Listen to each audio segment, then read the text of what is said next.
Hello, everybody. Welcome to Chill Christmas and New Year's intermission. I didn't know what to do with my hair, so I parted it. It will be good enough. I should honestly grow out my bangs long enough to have a little V shape in here again because I kind of like it. But I went really short this winter, probably because I was getting annoyed by hair. Anyways. Welcome to the heart of the forest. This is the opposite of being annoyed by hair because we're gonna be very hairy, very fast. The premonition.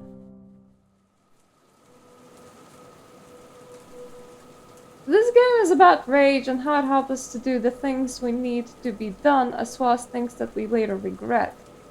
Sometimes both. How do you feel about that? Are you gonna try and... Yeah, I think they're gonna try and decide who I am. Yeah, through personality assessment. Cool. I prefer to think before I act. So you're observant and cunning type. That's okay. There's no right path here, just decisions and their consequences. Let's just follow the path and see where it takes us. The woods are full of stars. That seems like the wrong place for the stars to be. They flicker. Come closer, run away. You want me to chase them, to play hide and seek. I observe. I watch as they dance around the tree trunks, float up on the gusts of wind that shiver through the branches, disappear among the leaves. There are words in their dance, but I don't understand them. Not yet. They're a bunch of... Then they bunch up and fly toward me like an arrow. Rushing down, they soon upon me, but just before spear flight pierces my breast, they disappear at the dark of the night returns. In the darkness, the spirits keeping the forest alive whisper about the enemy. I begin to move, unnoticed, one with the night. And then I wake up. Confused, I open my eyes. The forest around me is thick, dark, and reeks of decay to such an extent that it's hard to breathe. Why am I here? My head is spinning. Why am I here? There must be a reason. The tree trunks, wrapped tightly in dark-leaved ivy, are covered in ripples of lichen, where the vines haven't taken hold. The thorny, leafless bushes at their base are overrun with nettles. The fungi radiate with ghoulish, sickly green light. Dark, sponge-like mushrooms cling to the fallen trees. I'm cold.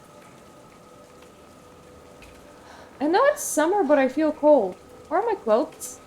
I look down and see my hands covered in dark substance. I'm naked. Sticky, glistening film of liquid is clinging to my skin. I can feel it on my face, in my hair. Blood. Well, I'm very alert right now. Nature is never quiet. The leaves rustle in the wind, small creatures shuffle in the undergrowth. There is a whisper. I don't understand what it means, but the word resonates in my head. Garou. Who said that? There is a severed head right in front of me.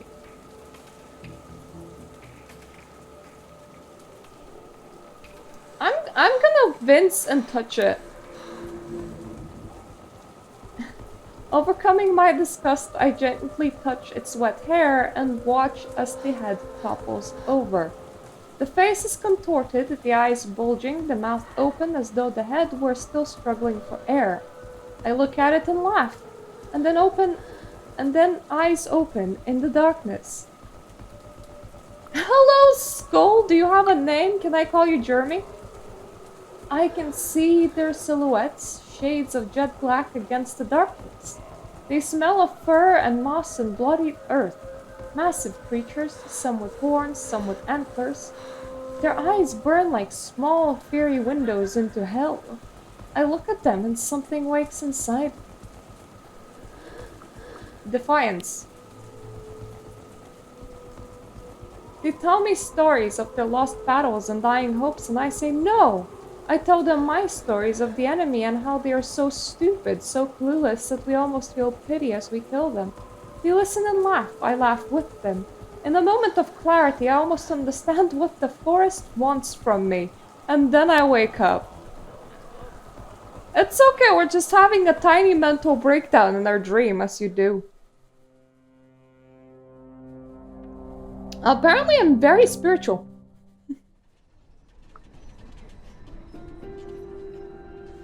Mia, wake up! I opened my eyes, my neck was stiff. I stretched lazily as I assessed where I was out of the corner of my eye. I wasn't in the forest anymore, I was in a bus. The sun streaming through the windows was making it hard to see. The girl next to me was touching my shoulder, disturbed. Ah, we now have a name. Oh no, I can't name her. I'm very not brave. I'm just gonna run away at first notice, but I'm super spiritual, so at the very least we can maybe sing Kumbaya at somebody. I comforted her. It's alright. I squeezed her hand to comfort her. She looked at me concerned. You were laughing like maniacally. I blinked. The memory of the dream was still there and the taste of blood in my mouth.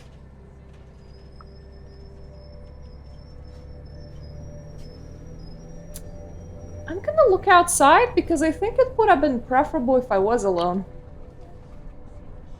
I looked outside. The trees were pushing up against the narrow road, their boughs tangled, their trunks carpeted with moths. It was the forest from my dreams. We're almost here, said the girl next to me. Her name was Anya. We met a couple weeks earlier on the orientation day.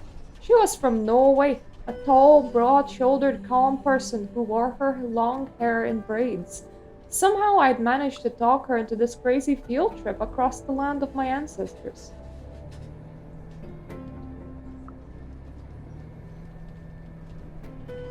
Oh. Okay, well, she seemed excited about it. If we picked wrong, we couldn't have used the option. Well, that's nice. Anya reached into her backpack and took out 2 apples. I'm really happy we decided to come here, she said. Yeah, I said, offering her some of my cabanossi, dried meaty sausages that were so much better than original Polish ones back in the US. I was glad Anya had decided to come with me. I had problems keeping friends around and really needed one. I did some searching, she said from over her phone, and this place is amazing. The last primordial forest in Europe. What do you mean? Europe has so many forests. Do you just expect it to be towns and cities like America is? This trip was my idea. Our summer language course was starting in a few weeks, and I managed to talk Anya into skipping the tours of concentration camps and old churches and visiting Białowieża National Park with me instead. So far it's beautiful, she said, her eyes smiling, but why are we here again? Good question! My stream has encountered an error. I fixed it by refreshing the stream. That is not a fix, but it helped because I can see what I'm doing at the moment, and I want to be able to continue doing that. There being Białowieża, a small village in northeast Poland near the border with Belarus, it was famous for its national park, the very last European bison, and according to a web search, occasional tensions between far-right troublemakers and the local Belarusian community. The most honest answer would have been, because I've been dreaming about the forest in Białowieża since I can remember. But people didn't understand when I said things like that. I looked her in the eyes.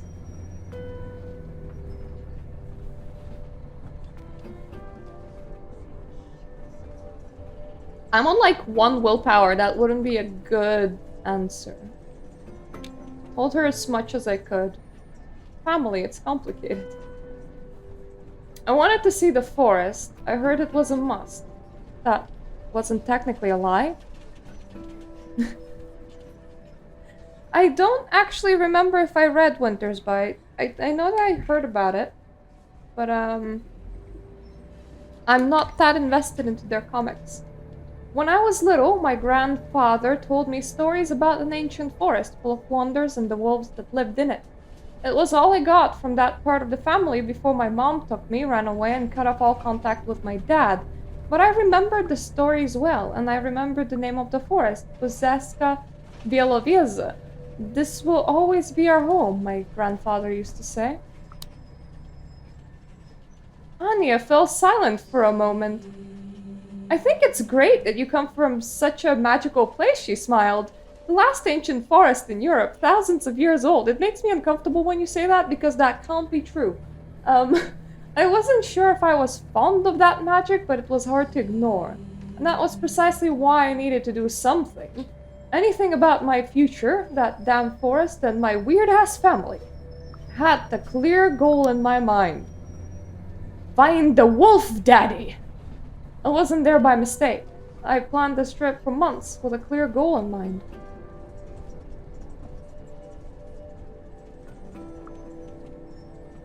I'm gonna try and find the wolf daddy, don't mind me. My grandfather's stories, the secrets, my mother running away. There was a mystery in my past. Is your mother dead or something? It was time I uncovered the truth about who I was, because you know you can always ask. There was a mystery to uncover, an adventure to be had. I couldn't wait. Welcome home?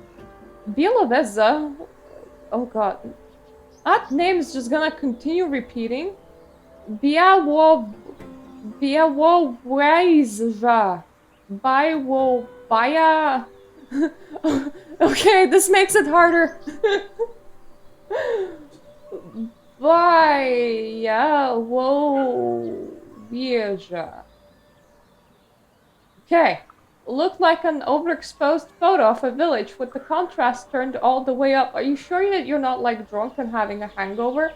It was a hot, sleepy day on a hot, sleepy street, and everything, the old trees, the yellowed grass, the weathered wooden houses, the fences seemed almost normal. Everything except the shadows. They were sharp, as though they were freshly printed with the darkest of inks. And they moved. Are they cats? For a second, I could have sworn that they moved, but then I realized it was just a black cat. There you go, they are cats! Walking down the sidewalk. When it saw me, it stopped in its track. Sassy! Sassies! To kill some guy. Yeah, pretty much. Like, some village. I do like me some cats. I like petting them. Here, kitty, kitty, kitty, I said, squatting and reaching toward the cat. It rammed me affectionately with its head and started rubbing against my legs, totally ignoring the outstretched hand. Hey, Mia, Anya said, looking at me surprised. Didn't you say your friend would be waiting for us? But he wasn't there, and the cat was still staring at me. Let's go, Anya put on her backpack. I'm tired and I really need to find the toilet. Look, it's the forest. You can legitimately go absolutely anywhere. Merry Christmas, everybody. My husband bought more gin, so this is my bottle now, which means that I get to indulge in it on Christmas, and then I'm gonna indulge in it on New Year's. I don't tend to do alcohol, so you know. You do it on occasions, not every day. For a moment, I was tempted to just get out of the sun and worry about my missing friend later.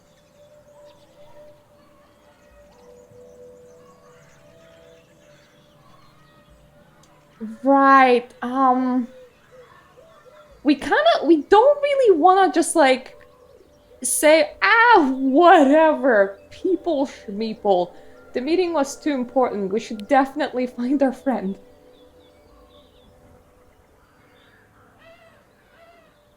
Let's just wait a little longer, I said. I don't have his number and we really need to meet up with him. His name was Bartek. I met him online while researching the village. The man knew everything there was to know about local history. I asked him to check if anyone in town remembers my grandparents. I hope he's found something. I really need to pee, Anya said like I was a 5-year-old and not a very bright one.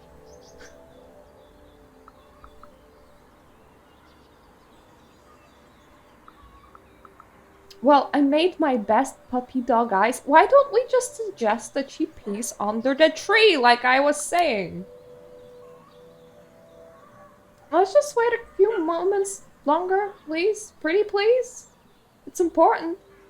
The things we do for friends. Anya looked around to see if anyone was coming and then made a beeline for the nearest bushes. Watch my backpack, you owe me. There you go. Smart girl. I waited. So I waited and the creepy cat waited with me. Bartek was 15 minutes late. 15 minutes late, flustered and apologetic. It was his dad's company, he explained while catching his breath. He'd had to help him out with some paperwork. Imagine you arrive on time for the meeting, and because that person isn't there, like, on the dot, you're like, fuck it, I'm going. He seemed uncomfortable. I thought you were on a summer break, I said, noticing his discomfort. You said you study forestry. I do, but my dad has a lot of different businesses. One of them is loosely connected to the wood, so he uses me whenever he can, he said as he rubbed his neck. Fathers, I shrugged. I could understand daddy issues. How can you understand daddy issues? You haven't had a daddy for a very long time. We're here to figure out about your daddy. He was tall, broad-shouldered, and had freckles all over his face.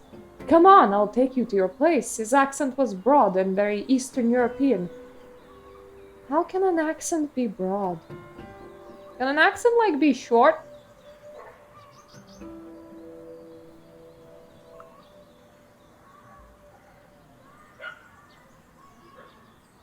Do I just decide if he likes one of us? Because, like, wow, I have mind-influencing powers. Anya liked him.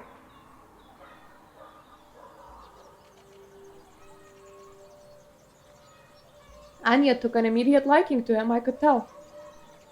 Alice could smell romance in the air. We walked along the only street in the village, slowly making our way toward the outskirts. The trees were growing denser, their scent becoming richer and more pronounced. Or is everything true? Like, did I flood him with questions at the same time as he was staring at me? Probably because I was asking questions and I was somehow sensing my friend's oozing romance. I took a deep breath. So did you manage to trace the name I gave you? I asked. Bartek shook his head. Nothing, absolutely nothing, sorry. He was avoiding my eyes. A trickle of sweat ran down his temple. He looked afraid. What's up, man? I smiled. Spilled the beans. I'm a big girl. I can take it. But he just climbed up. You know what? I think you should drop it. I stopped.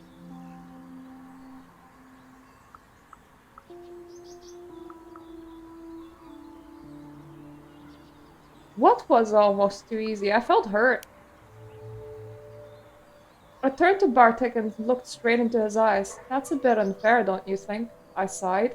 It was a long, uncomfortable ride, and I only came here because you said you had something. That's cold. Anya twisted the knife.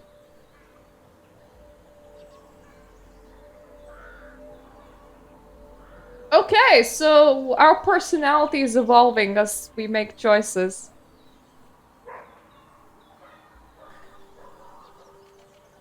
Happy birthday, Ion! I can't do a birthday cake, but I can do something.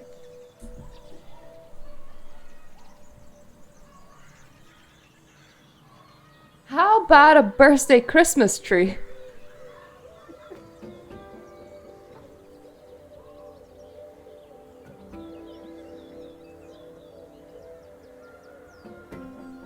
I'll let it nicely sit behind me.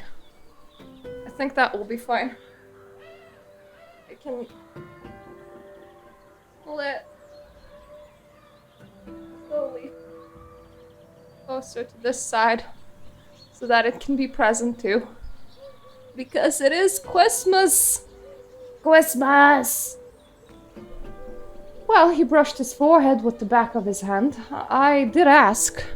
Let me just see. I think the green screen still looks okay. I mean, the thing behind me looks very green. Fair enough. Well, you have an early happy birthday then. For whenever your birthday is. I started with the old people here. I told them that my friend from the States was looking for her roots and wanted to know the place her family came from. You know the drill. At first, people were very, receptive. I waited for the other shoe to drop. And then I mentioned your name. He shook his head. I urged him to continue. Bartek, no dramatic pauses, please. The tension is killing me. One of the old men here told me to go to hell. The other spat on the ground and his wife crossed himself. For a moment, he looked younger and smaller, and then my own grandmother told me to stop asking. She said something else as well. What? I asked. She told me to pray for you.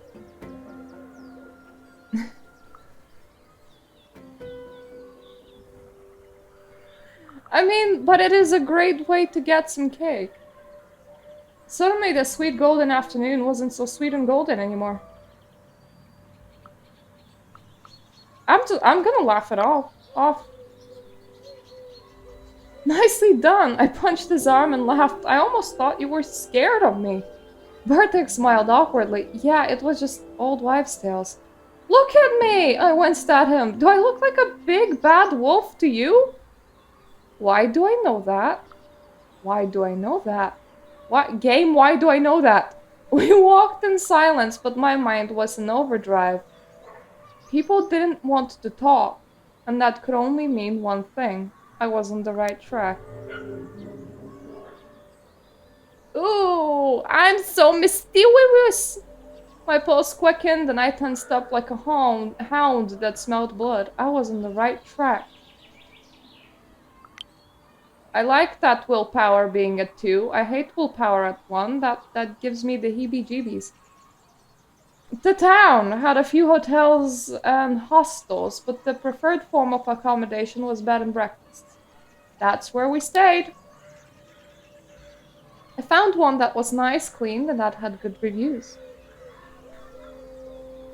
We had a room on the 2nd floor with a huge window and a great view of the forest. What, asking people if you're the big bad wolf, or asking them to look at you? We dropped off our stuff, and as soon as we were ready to head out again, the day was hot, we were young and restless. Will you show us around? Anya smiled at Bartek. Sure, what do you want to see?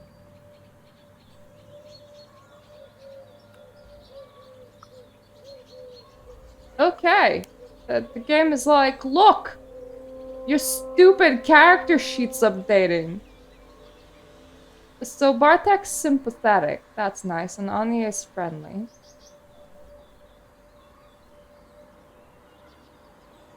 And I gained a skill in analytical. I'm so smart. Let's get 10 out of 10 in everything.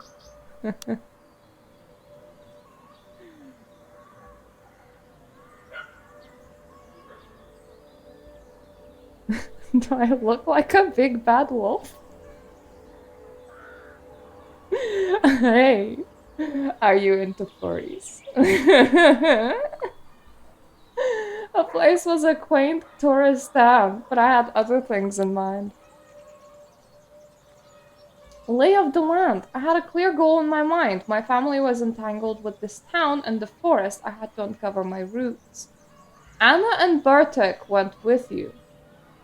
Okay. Let's research the town. Okay? Okay.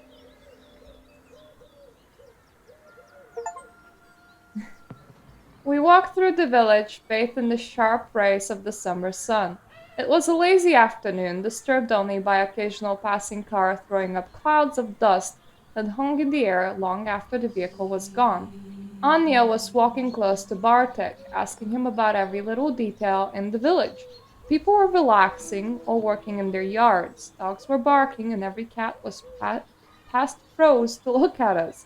People seemed quite friendly, though. Some of them smiled at us as we passed by, and every once in a while we stopped for some small talk with people who knew Bartek.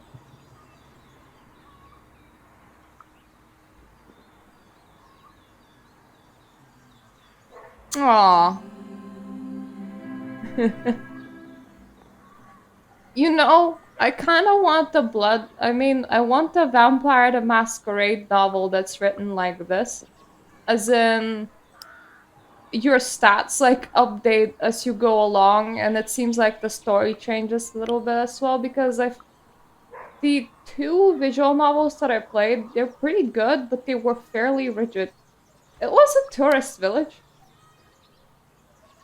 You like newcomers here, don't you? I smiled. That's a good strategy in a tourist destination. Yeah, it works normally, Bartek said with a faint smile. But lately, people have been getting riled up. I was curious as to why. I'm not gonna.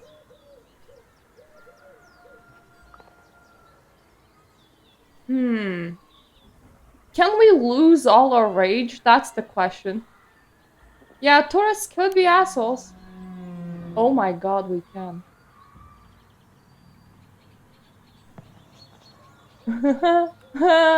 Oh, we can play with zero rage. That's pretty cool. I understand. Tourists can be assholes. Yeah, but there's not only tourists here. Bartek scratched his neck, embarrassed by the topic. There's a small conflict around the forest, you know, and it's attracting some weird people. Activists, reporters, bored rich kids. He said as though his dad didn't own multiple businesses. People like that. And they're getting on the locals' nerves. Fair enough. I nodded. It didn't explain the cats, though. Well, you're not one of those crazies, and you're like almost local, he smiled. So, what would you like to see in the village of your ancestors? He spread his arms as if to show me all of the splendor the village had to offer. Well, what do you suggest? Cats were watching my every move as we walked along the empty streets.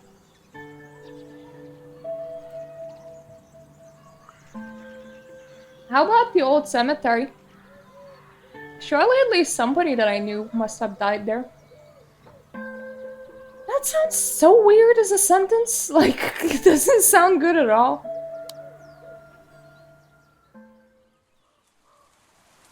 So, we have quite a few churches here, Bartek explained as we walked down the road. Two Orthodox, one Catholic, and even one Baptist church, he said, as though it was something uncommon.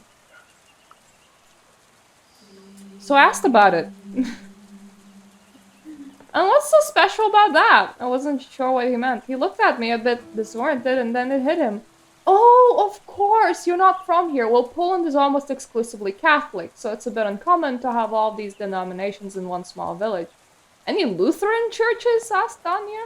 I don't think so. Bartek shook his head as he led us to a small wooden church surrounded by a cemetery.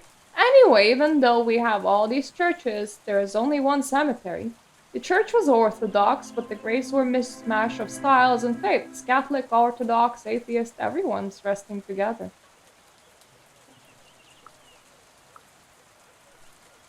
There was something poetic about it. I don't care if Bartek approves, I only care about not getting angry. That's a nice sentiment. There's something poetic about everyone meeting in the same place when they die. There is, isn't there? Bartek smiled. He looked at the cemetery and for a moment he seemed lost in his thoughts. All of my family lies here, he said. I mean the ones that are dead. Hey, what do you think? What do you think happens when you die?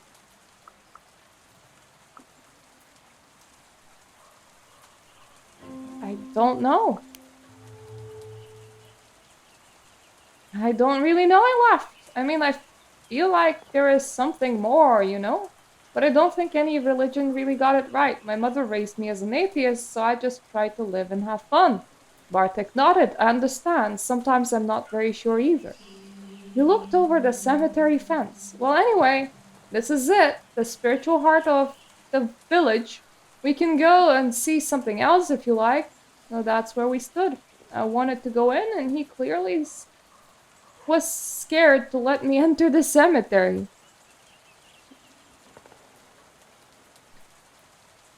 You unlocked the third-person view. Oh boy. You enter the spectator mode when you die. You're like everybody else fight now. I get to sit here and watch. Did anyone bring popcorn? Do I get to do all the cinematic camera angles? I I don't understand why me saying that I don't know raises my cunning, though. Imagine, like, this being genuinely suspicious, like, rather being, like, genuinely unaware and very honest, and then the other person's like, what a cunning person. I just went in.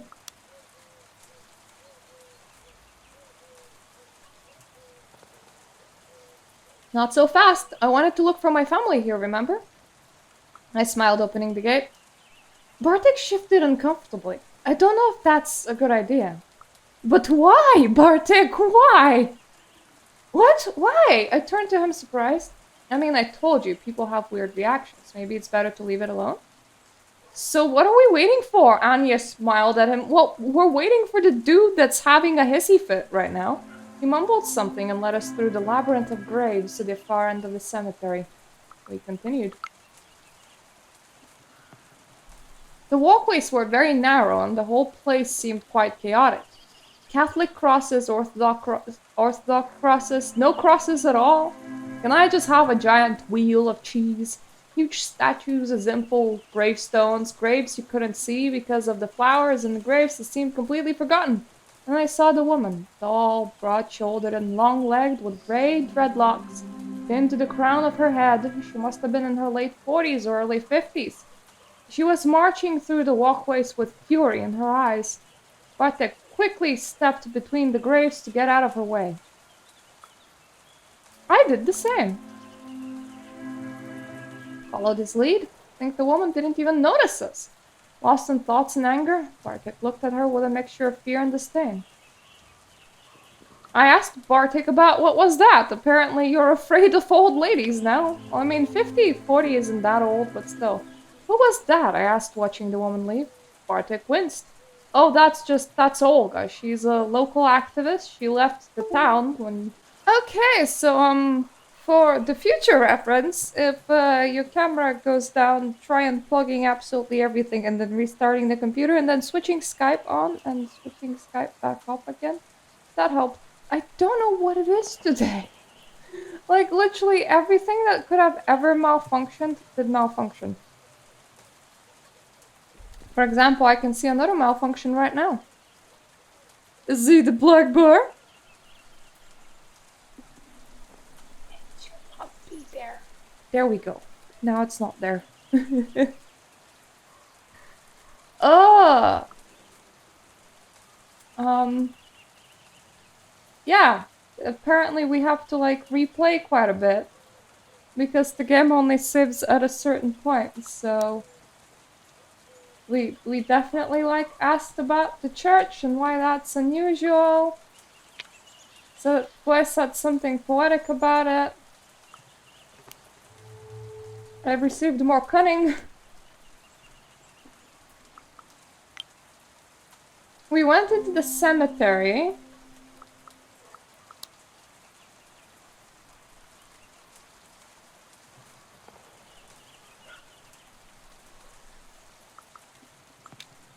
Got out of the way.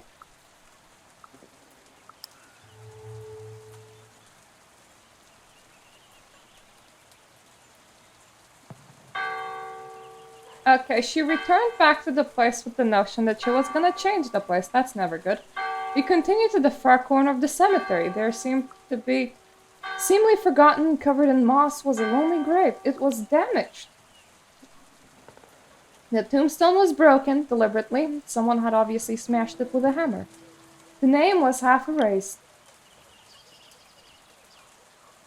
The plaque was also damaged. Someone had tried to scratch out the name, but the letters were still visible.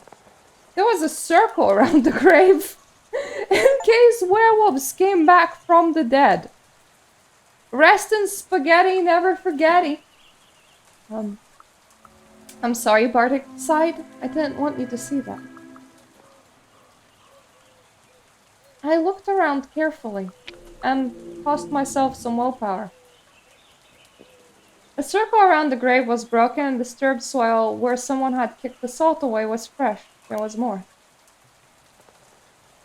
There was a patch of high grass behind the grave, and I could see something glistening there. A rough wooden cross has been tossed into grass. On it was a silver medallion with a strange figure of a wolf-headed saint. Something was written along the edges of the medallion, but the letters were too small to make out. I'm gonna let it go. I'm just that nice of a person. I sighed and looked around. Anya squatted and looked at the plaque. I can't read it. The letters are all wrong. She glanced at Bartek. Is it Russian? Belarusian. The same letters, different language, he explained. There was a lot of them before the war. Context, please.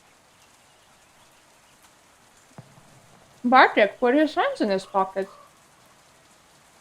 So you don't know anything about your dad's side of the family? He asked me cautiously. Whatever happened at least 70 years ago, and someone still remembers. I showed him the medallion. Look at what I found, I said, showing him the medallion. Does this explain something? He looked at it carefully. It's Saint Christopher based on an old Orthodox icon, he said finally. He's the patron saint of good death. He helps the dead move on, he squirmed. It's almost like someone believed there was a werewolf buried in here. You laughed uncomfortably. It's all like, oh no, you're one too. I looked at the grave. My family's name looked strange, written in unfamiliar Belarusian letters. As we were leaving, I was thinking, I was onto something.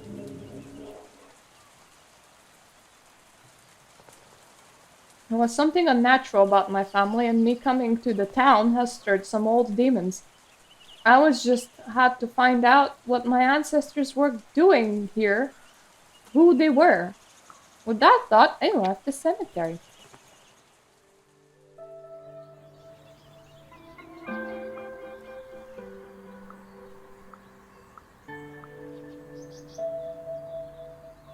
Let's go to the railway. I don't want to be social.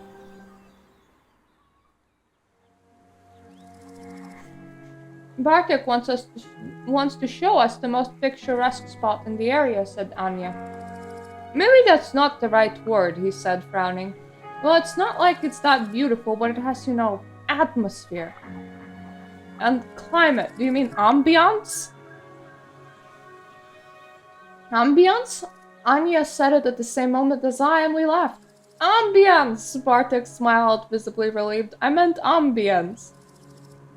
We ended up on some abandoned tracks.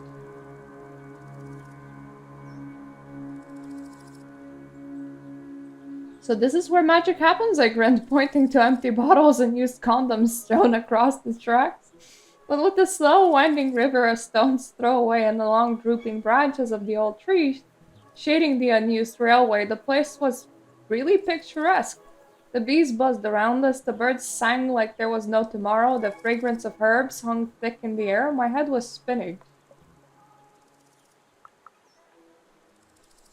Perfect moment for a cold beer that apparently I just brought. I'm very cunning, I don't know what's to do with the afterlife. I'm drinking cold beer. Look at me being cunning.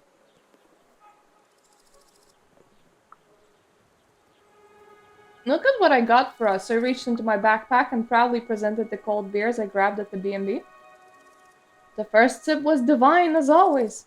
We were in a great mood. I'm not spending willpower on connection, you assholes. What do you do for fun in your neck of the woods? I teased Bartek. My friend has an ancient Fiat, sometimes we hotbox it. He shot me an embarrassed smile, and then we started driving around the forest. But why? Anya threw hands into the air. There's not much else to do, Bartek shrugged. When we entered the dense copse, we noticed a woman standing outside among the trees. Hello, Bartek, she said. She was stunning! Am I a lesbian? The woman looked like she was in her late 30s and was the most beautiful person I've ever seen. She had a perfect hourglass figure, long braids, and the most stunning cheekbones. Her eyes, slightly slanted, were a weird shade of blue, deep, almost purple. They seemed familiar. She was looking straight at me. Well, her eyes were absolutely hypnotizing. I am a lesbian, apparently. I stood here transfixed. Hello, Elizabeta Danilovna, answered Bartek. I could hear something in his voice. Was it fear, respect, anger? I couldn't place it. She smiled. I'm Lisa, she said, looking at Anya, and then at me. And you must be Bartek's pen pal, I assume? The one who's searching for her ancestry? We exchanged pleasantries. Lisa asked whether I liked it here, what I'd seen, and how long we were planning to stay. Do you mind if I join you? I don't mind. Everybody can tag along. Sorry, Bartek. Sure, I smiled and tossed a beer. Thanks. Well, I think I can reciprocate, but we need to find a quiet place. She lifted the basket she was holding in her hand and winked. We walked the narrow path to the suspicious alleyway for some biscuits.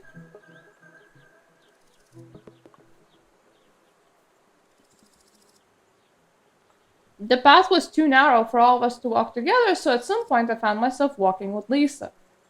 She would squat from time to time and collect some herbs. So you're looking for roots? She said after a while. Why? Why are you asking? What's it to you? I asked back. I could use any help I could get, just as long as there's no strings attached. She laughed a throaty laugh. You're a smart one, aren't you? Sit down with me. She nestled among the roots of an old tree, reached into her basket, and took out a blunt. Let's have a smoke and I'll tell you a story. You need to hear it. I'm just gonna get high. I mean, it's my holiday, right? From what I learned from Bartek's grandma, you're asking the wrong questions about the wrong people. Why shouldn't I be asking about my family? But not the right branch of the family, she said. Your grandfather wasn't from this village. This is a tainted land, girl, she continued. So much blood was spilled that Huza almost lost her mind. Huza? Huza was one of the words for forest. Polish had a lot of those, but she used it in a weird way. Why do you call the forest Huza? Isn't lost the right word? I call her Puza because it's her proper name, she huffed. Lass is to Puza what dog is to a wolf. Domesticated, enslaved, used, Puza is to primeval forest, untouched by humans, primal, strong, and feared. There was admiration in her voice, and I realized that the words sounded like a rustle of leaves, like the wind. Pusha!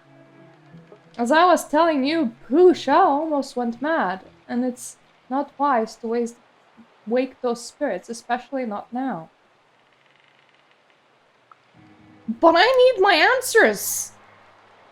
What do you mean? I didn't understand. I need answers. She looked at me with those uncanny eyes. Her gaze was almost unbearable, hard, with anger smoldering somewhere deep within it, ready to jump on my throat, and then suddenly something changed. Lisa sighed heavily. You have no idea, do you? About what? What? Am I the Nazi here? What do you mean? I asked.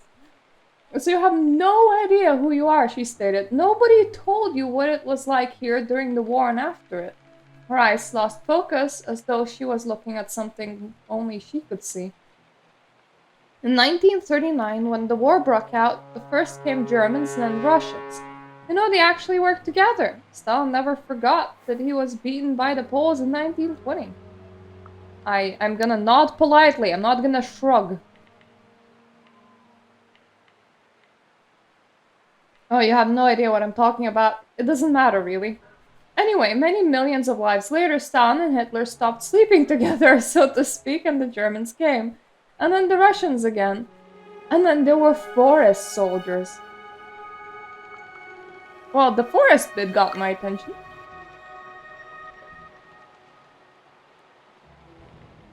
They started as Polish soldiers, but then the war ended and they became guerrillas to fight the Russian occupation, and then they ended up desperate bandits. For the people who lived here, they were all the same. Germans, Russians, Forrest soldiers. They killed, they maimed, they tortured and burned villages. It didn't matter what language they spoke. She looked sad. What does this have to do with me? Well, it sounds like my family was one of them. I'm sorry, I touched her arms. I didn't know it was all so tangled. My great-grandparents were from here, she sighed. After the war, there were some changes and my whole family was sent to Siberia to die. My grandmother was the only one who survived. She met a Buryat shaman and here I am. But your story is tangled with all of this, she looked straight at me. If you wondered what your grandfather did during the war, then the weed hit me! That stuff was powerful, and for a moment I wonder if she had spiked it. I'm gonna try and stay focused. This is where I'm gonna spend my willpower. I focused and understood that this strange feeling came from within. It was a long-forgotten dream, like an ancient memory suddenly brought to life. I let it in. We're sitting around the fire deep in the forest. The others are sleeping. I listen to the whisper of the leaves. The forest is speaking to me, demanding action. I find no joy in the task. I don't like acting. I like not acting. I understand what has to be done, even if I find no joy in it. Soon I will wake the others and tell them the plan. Tomorrow we're gonna burn the village. I sit by the fire and listen to wolves howling to the moon, weeping for the slain brothers and sisters. And the vision ends. When I came to my senses, Lisa was still looking at me. See, do some good weed. I ran it over in my head.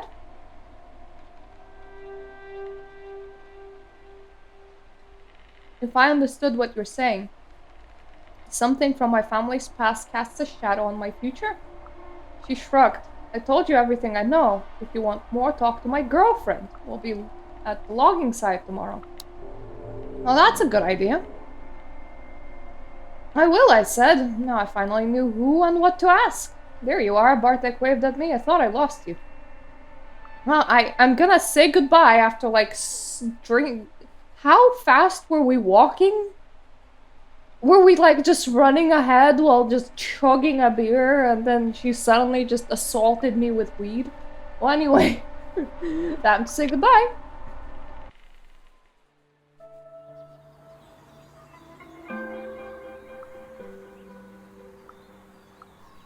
Time to visit the village center. It seems that we have to do all three anyway.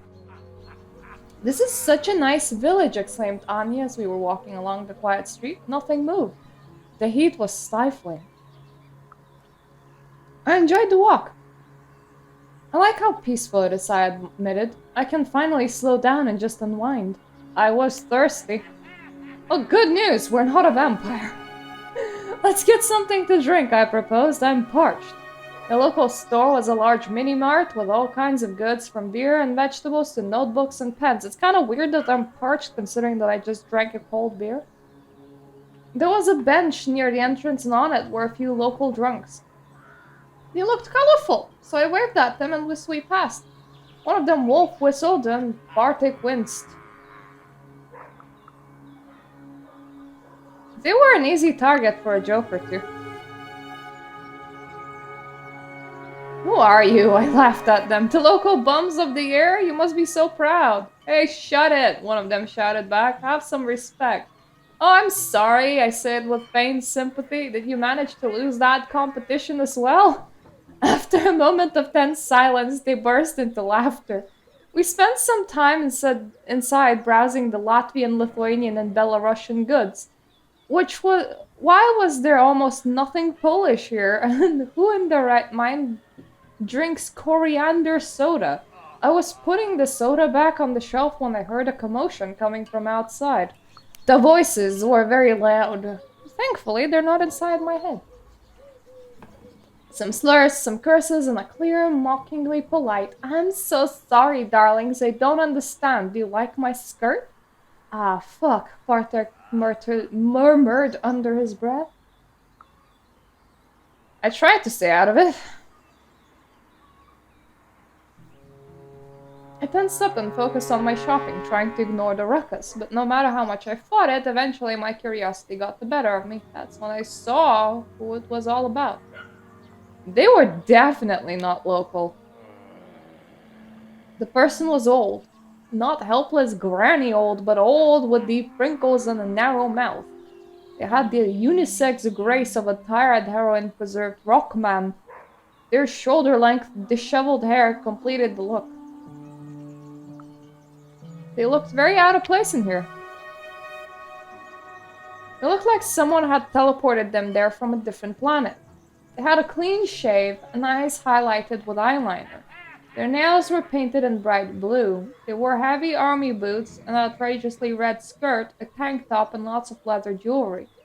Or in their bag, there were pins, lots of pins. Oh no. They're gay.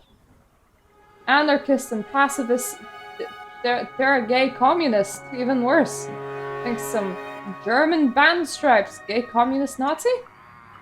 Mom would have told me to stay out of it.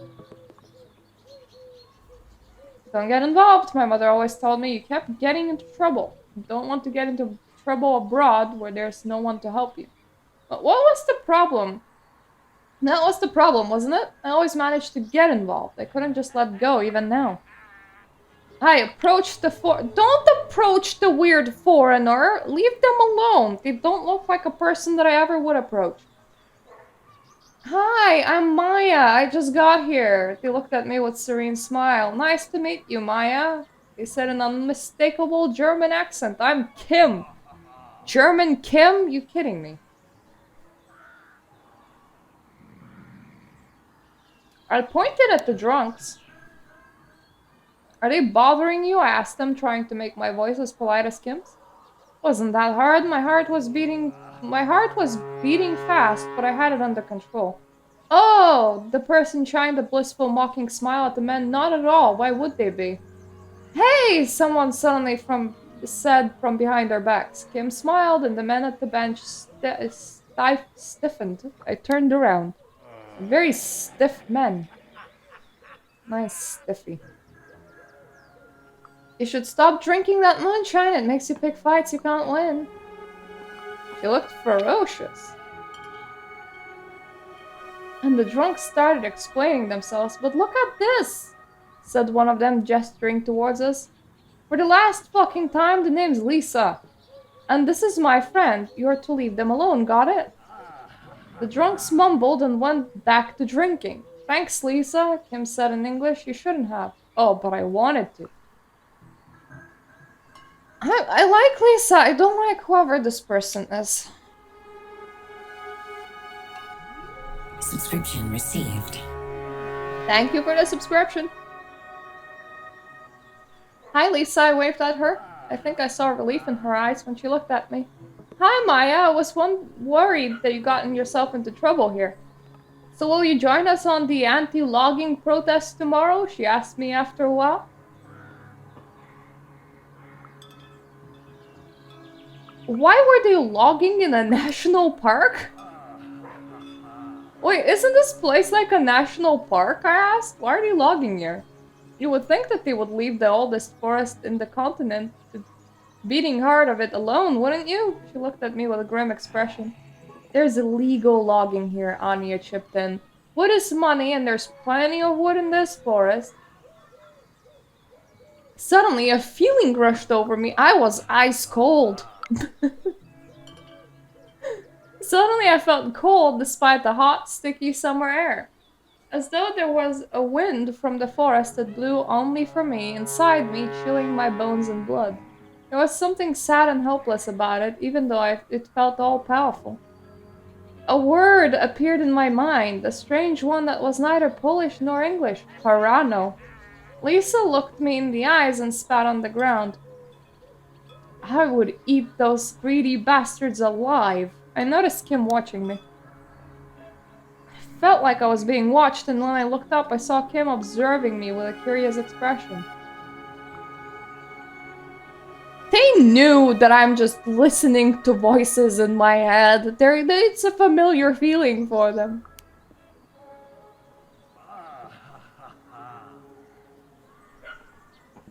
I realized they knew. I just felt this strange connection to the forest. Tell me, I asked. I know you have strange dreams, they whispered. I suspect the forest is reaching out to you. It runs in your blood. The words, those words were like a punch to the gut. Trust me, I know. I have a willpower to spare. Who was I? Who am I? Asked questioningly. I asked questioningly. I asked quietly. You act like it was a joke, they said, looking at me in the eyes, but you know it's real. Suddenly, I felt very confident. Hello, willpower. Nice to see you back. I felt a sudden surge in my confidence. I wasn't making it up. There was something strange in my family history, and there were people who knew what was going on. Before I could ask more, Anya and Bartek approached me, and Kim shook their head, silencing me. Meet us tomorrow at the logging site. They blew me a kiss, put their arm around Lisa, and walked away. We decided to leave as well. Oh, so that is the lesbian. Fair enough. I kept looking over my shoulder, but no one was following us. We called it a day and went back. The bed and breakfast was quaint. I left Anya and Bartek outside. They can sleep in the woods, on the grass or the pavement. I don't care, they're not getting my bed. They looked like they needed some time alone to say their goodbyes. When I got out of the shower, Anya was back, smiling and a little flustered. What a day, she smiled. So what do you think? Made a quick mental inventory of everything that happened that day.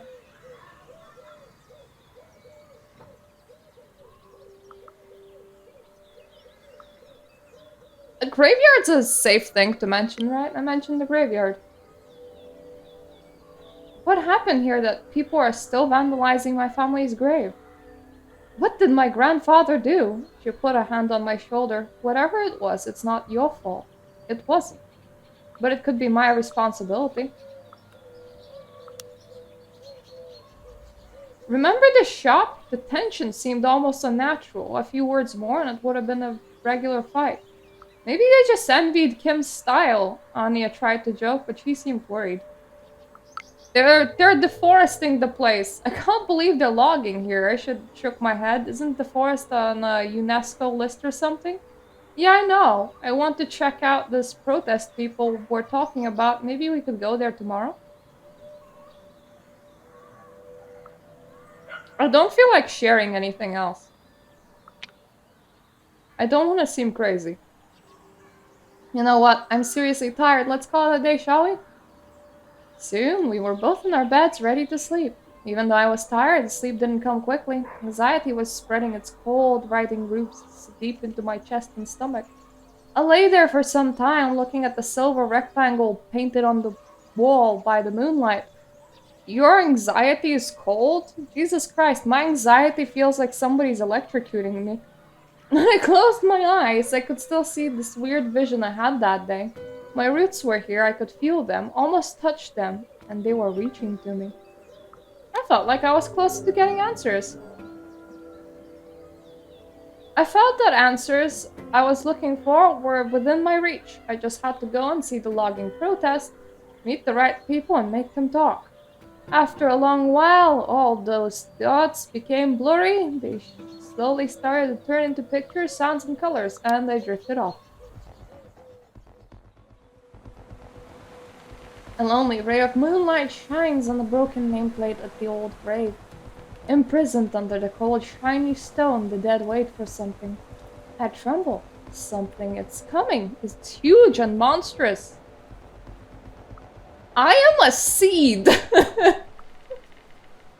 I realize I am a seed. I float on the air, then I land in wet soil, die and sprout. My roots will blow up the earth. I feel a pull.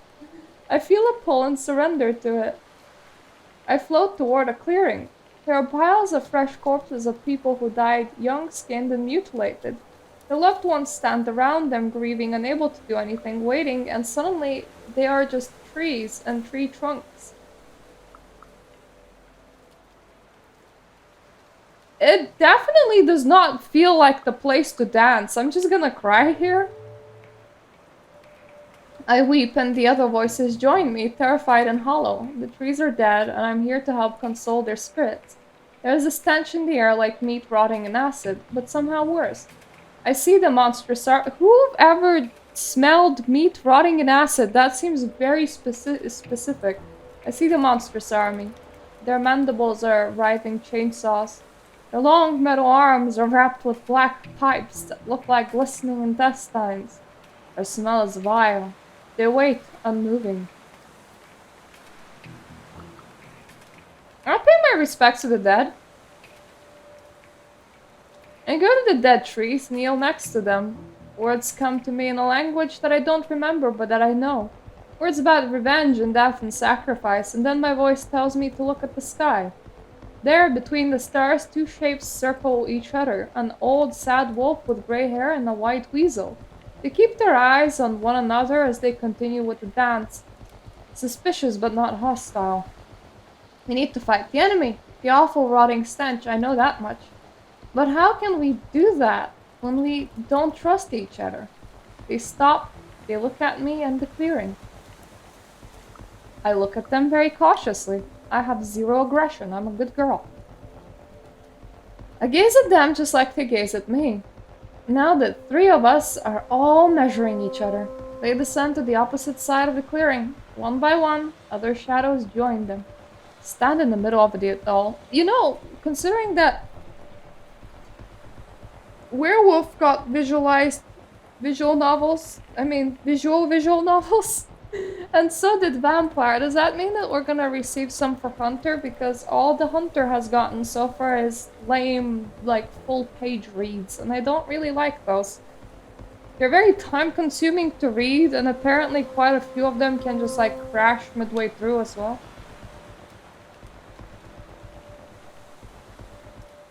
Like, the save situation with those is just not ideal. I'm gonna start the chapter, but I do wanna, like, check out this.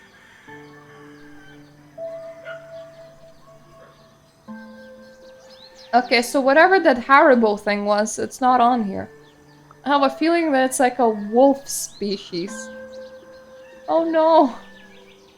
My analytics ain't that high right now. Like, I'm zero brave. The next morning was full of sunshine and birdsong. I could smell the heat of the afternoon building.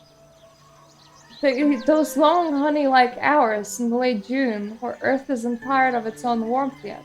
But it was crisp and pleasant now. If I can smell the afternoon, when did I get up exactly? I get up. I sat on my bed for a moment, letting my feet dangle from it. I felt overwhelmed.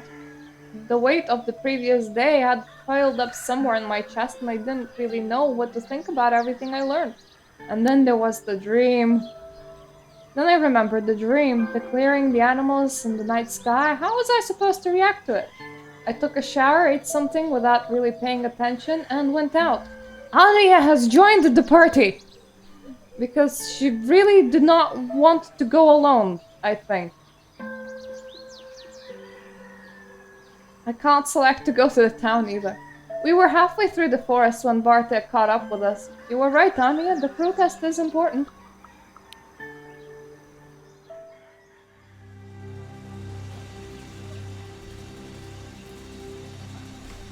As I walked toward the logging site, I noticed there was more people heading that way. A police car, a couple of SUVs, a TV truck, young people on bicycles, a green Land Rover from the Forest Services. When I got to the site, it felt utterly surreal, like I stepped onto a movie set. Anya looked around, so what's the plan? What's the plant? What are we planting? Is one of us the plant? Are we a secret agent?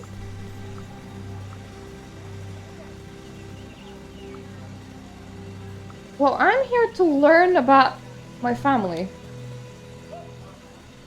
I need to figure out how my family fitted into all of this. I looked around. On my right was the ancient forest, on my left was the freshly torn clearing. Ahead of me, ruining the view, were huge logging machines and a group of people arguing in their shadow. But the machines were sucking the life out of the air, like they were a wound, not just pieces of equipment.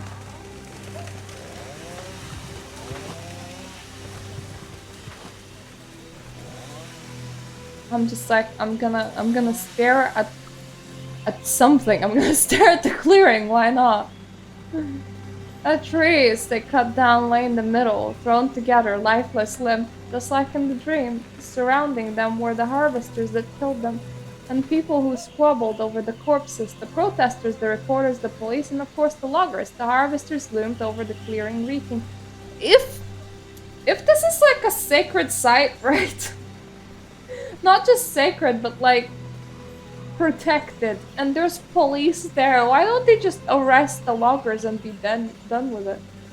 I saw a familiar face among the protesters. Like you can see they're protesting "Stop the wise pussies." So yeah. Kim was standing next to a vaguely military-looking white man who was arguing with Olga from the cemetery. The protesters were clearly conflicted.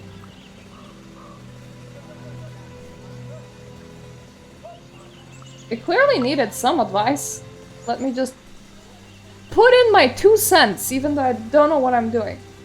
They were foolish, losing the sight of the big picture, and someone should tell them that. It might as well be me. One of the police officers, young and nervous, said something I didn't fully understand. I smiled. I smiled at him and said, I don't understand, in my best Polish. He smiled back. Oh, he said, you're one of them, and then let us go. And I noticed that someone joined us. A girl with disheveled, bleached-out hair. Don't worry, she patted the officer on the arm. It was an awful pickup line anyway. He recoiled. You shouldn't touch me, man. I smiled again. I smiled at her and wanted to say something, but I was interrupted. Pat, some guy called her from the gathering. Could you come here? I need you to show Olga that chart. She sighed, reaching to her backpack and taking out a tablet. And they're at it again, she murmured under her breath and winked at me. Coming. We went towards the activists. Oh, I can't sleep with the police, not fair. As I walked towards Kim, I heard more and more of the argument. Olga, you can't. The man was speaking with a strong German accent. Pat stood next to him with the tablet. He looked a bit amused. You not fucking tell me what I can or cannot do, Colonel. Olga interrupted. I can because they're destroying our mother. I can fight with all the means at my disposal, even if that means burning these harvesters to the ground. A slender green-eyed man was standing near her. He took a few steps back, went towards one of the harvesters, turned his back on us all, and pissed on the machine.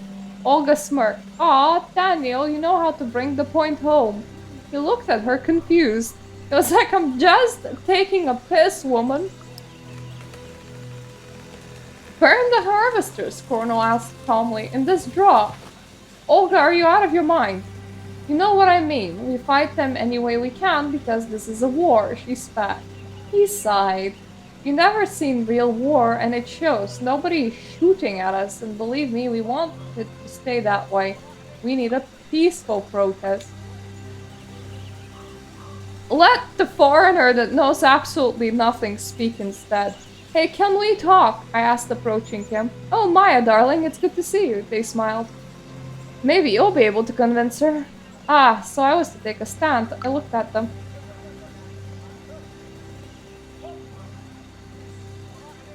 Olga with her fury passion. She doesn't have a passion for furries, so that would be funny. Cornell with his cool and professional demeanor and shared without any reservations what I felt about the situation.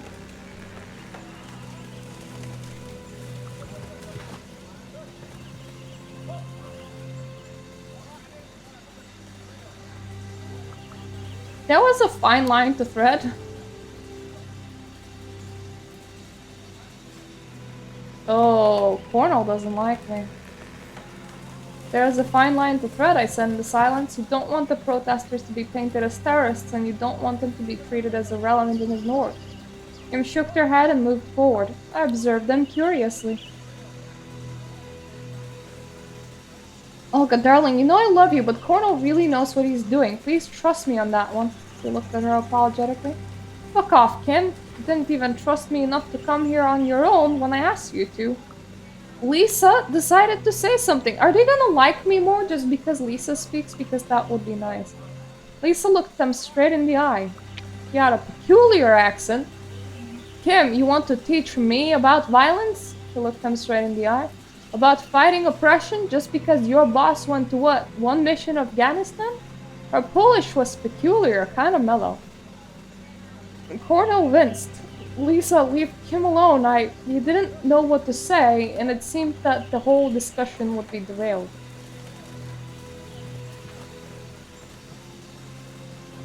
I'm gonna be an asshole and not let the discussion get derailed. Hey guys, the Forrest I said, the logging, the protest? Olga unclenched her fists. Cornell looked back at her and chuckled softly. You almost punched me. The conversation was over, at least for the time being. Cornell, together with his chronics, walked towards the reporters while Olga went back to the group of people standing in the shadow of the oak tree. I felt someone looking at me. People keep on staring. I felt someone watching me, and when I looked around, I saw nothing suspicious. And I looked up and sensed the source of the presence. The forest is friggin' staring at me. The whole forest was watching me. I couldn't explain how I understood it, but I knew it was the truth. The forest focused its attention on me, waiting, expecting something. The trees looked ancient and eternal, that they turned out to be so fragile when confronted with high-tech logging equipment. I had to do something. Sorry guys. I want to be at zero rage though. I looked at my friends. We have to stop this logging. Yeah, just like Olga said, Anya nodded excited.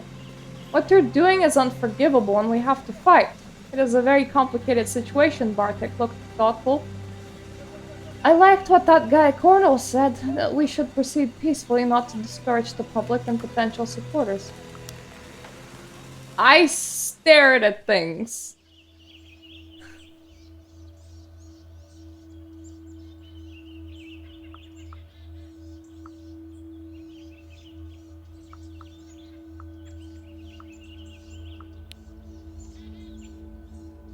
No one likes me, I think.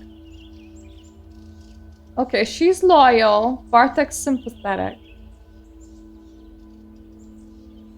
Pat is sympathetic. The police is sympathetic. The forest is neutral. The forest is just staring at me right now. I don't want to anger the forest. I feel like I should ask Cornell some questions.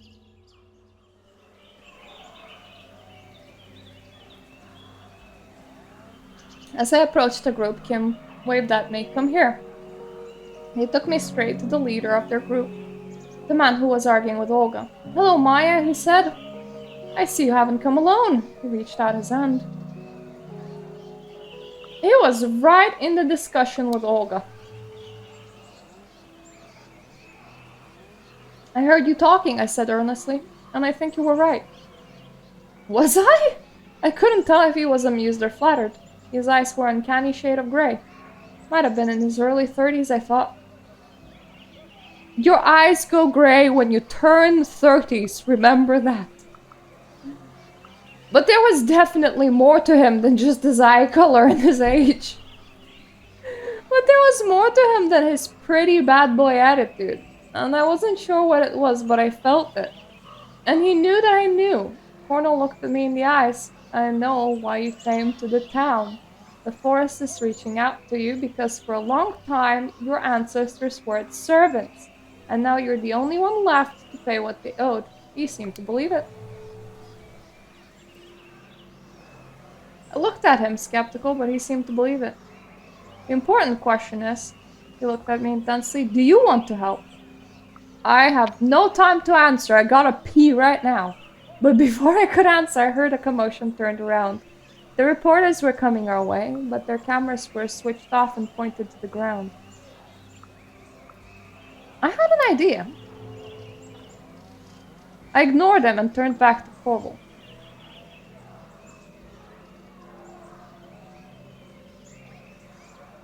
There was a way we could use the media. I think we should spin the media, I said. Make the headlines. That's the plan, he nodded and turned toward the reporters. So, he asked. There was a hint of impatience in his voice. The reporter shook his head and grimaced. Sorry, everyone. We can't do anything. We're not allowed to cover what's going on here.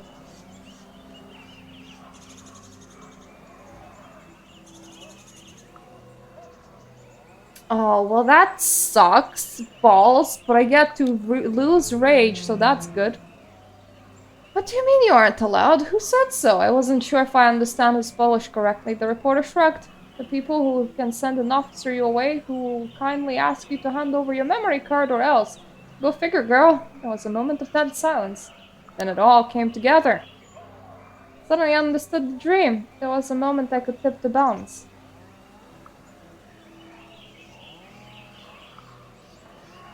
I just need to make the reporters understand. I'm not entirely sure if I have the skill points to do that, but let's do it. No way, I said, shaking my head. No fucking way. I couldn't quite place the look on Cornell's face. Was it interest? Are you interested in me? You said he seemed interested in me, like I was a new toy. Well, this is the reality here, he said finally. The media will cover anything that is violent and then present us as eco-terrorists. Should be locked up in prison.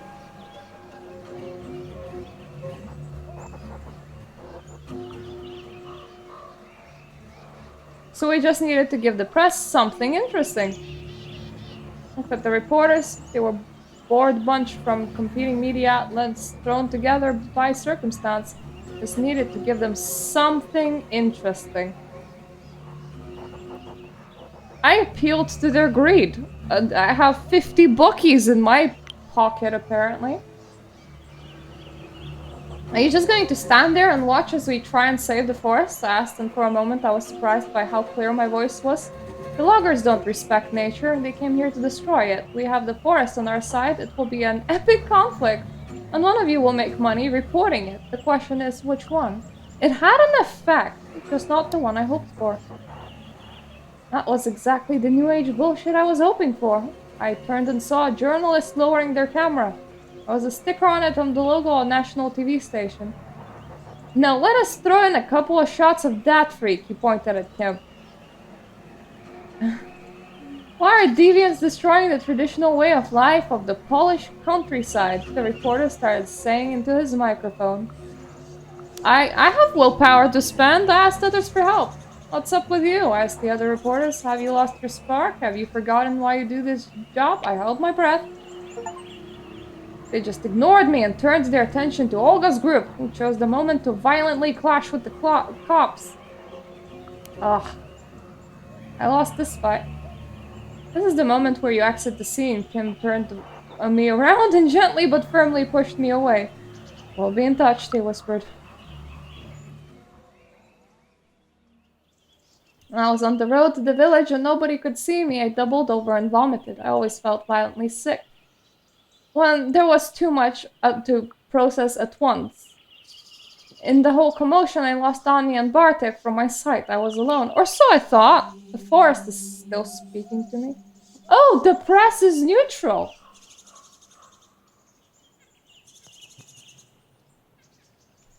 Hey, are you alright? A voice behind me said, and I jumped. A woman was walking towards me. It was all too much. It was too much. I whispered all of that. I walked slowly towards the village and we talked. I learned that she was an independent German reporter who came here about a month ago. Her name was Erica. So why are you protesting the logging? She asked a few minutes after small talk. Well, we have to definitely, save the forest. It's big and unique. I think that the forest is unique, and when I saw how many trees they cut in just one afternoon, it broke my heart. I said, still shaken by the sheer number of the fallen trees. Have to do whatever I can to save the forest. I looked at her, and why are you asking? She looked at me with renewed interest. Do you know why they're cutting down trees? Because you do know that logging is done by a government company, the state forests? But why are they cutting drowned trees? Says the foreigner that has literally no idea what they're doing. Shouldn't the state forest take care of the forest? Take care that the forest was healthy? Erica reached for her notebook. It all started with spruce bark beetles. Erica looked into her notes and started explaining the whole situation. That year's the beetles' infestation was of catastrophic proportions, and the foresters decided that the only way to stop it and save the rest of the forest was to cut down as many infested trees as fast as possible. Couldn't they just remove the dead beetles? I feel like such an asshole now. Maybe if they removed the dead trees, the infestation wouldn't spread? I tried to find a solution. They might do that, but dead trees are what make the forest unique, Erica smiled. There are 20 times more species living on a dead spruce than a live one. Yeah, but is cutting down the trees really necessary? Really the only way to stop infestation? The foresters state that it's the only way, she said. Some biologists argue that they're cutting wrong trees and doing it too late to change anything. But is the logging legal? Opinions differ, but such massive logging in UNESCO-listed area might be illegal. Do they have to intervene at all? Couldn't they just leave the forest alone and let nature take its course? That's one of the options, but there's a drought and no one is sure if the forest would survive its own. It was a complex situation, but that didn't mean that I should step back. I felt that Erica was deliberately playing the devil's advocate. I will try to understand her point of view. I feel like more information is good. I see that you're trying to show me the whole picture and I appreciate it. I just hope that there would be an easy answer. I'm just doing my job, Erica shrugged. Describe all aspects of the situation to you and it's up to you to decide what you want to do. It was a tough decision. I shook my head. Why did the situation always have to be so complex? At least I was sure that they were cutting down the trees and that the forest needed my help.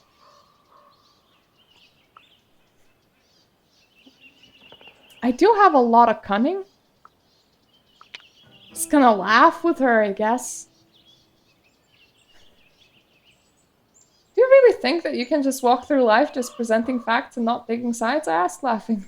Yes, that's what I do, Erica answered. Doesn't work for me. I shook my head. When I'm just an observer, I'm not changing anything. She looked skeptical. You're not the only one feeling helpless, she sighed. So don't let the complexity of the situation stop you. Life is always complex, and yet we carry on. So what is right and what is wrong, dear reporter? Please tell me. So what should I do when I feel that something is wrong? I asked. Do you believe that people can be evil? She asked back. We could do bad things for sure. Some people do really shitty things, I shrugged. But is it just their actions or their nature? I said nothing. What's the matter? She asked. I am gonna share my fear. Something wasn't right in the whole situation. I didn't know what it was, and that scared me. I took a deep breath and I remembered what Corno had said. All that mystical stuff. And they said I have some family debts to pay. I shook my head. It's a lot to take in, and there was this foul smell back there. She looked at me with a weird expression. What smell? She asked. You can't smell the rot? You didn't smell it? The harvesters reeked of something like meat that's been rotting in acid, only worse. I couldn't even find the words to describe it, but the memory of the foulness still clung to the back of my throat, swimming in the sinuses. I know what you're talking about, she answered slowly, but I don't think everybody can smell it. I looked at her and raised my eyebrow really quick. How many werewolves do we have in this random-ass village? There was sympathy in her eyes. You'll learn in your own time if you stay long enough. I'm gonna let it go. I'm not gonna press her because I don't think that she's gonna tell me anyway. I shrugged. Cryptic remarks never did anything for me. The situation was complicated enough as it was, I just hope I hadn't made things worse. We walked on in silence. When I opened the door, I found Anya and Bartek sitting on Anya's bed. They were a little flustered and were nonchalantly trying to make it look like I hadn't interrupted anything. "We lost sight of you," Bartek said apologetically. "I'm glad you made it back in one piece." "So how was your day?" Anya asked. "Well, I gave an interview, apparently." "I sort of gave an interview," I shrugged, "but I'm afraid they'll manipulate the shit out of it." "An interview? But you only just got there," Anya exclaimed. Bartek shook his head and frustrated. "You never talk with the locals." "Just sort of happened," I shrugged. Well, Bartek did have a point. "You may have a point, Bartek," I admitted. "I barge in and try to solve problems that might not yet understand. It's cool," he smiled. "This whole business is a mess." I learned a lot. So many things! Do you know that the government supported the logging, even when it was illegal? If they support it, it can't be illegal, Bartek crossed his arms. Of course it can! I threw my arms up, frustrated. I met a lot of new people. Met some very interesting people, I said, still excited. Yeah, they looked like a colorful bunch, Anya grinned. Bartek rolled his eyes, colorful and uninvited. They sure are passionate. They argue between themselves more than they argue with the loggers, I added. There was nothing else that I could share. Ah, just another day in a random Polish village. We should all move to Poland. Seems a very interesting place to live. You know there's more to see here than the village, Bartek said to me. You should visit other places. See the open air museum and the bison. Logging is not all that happens here.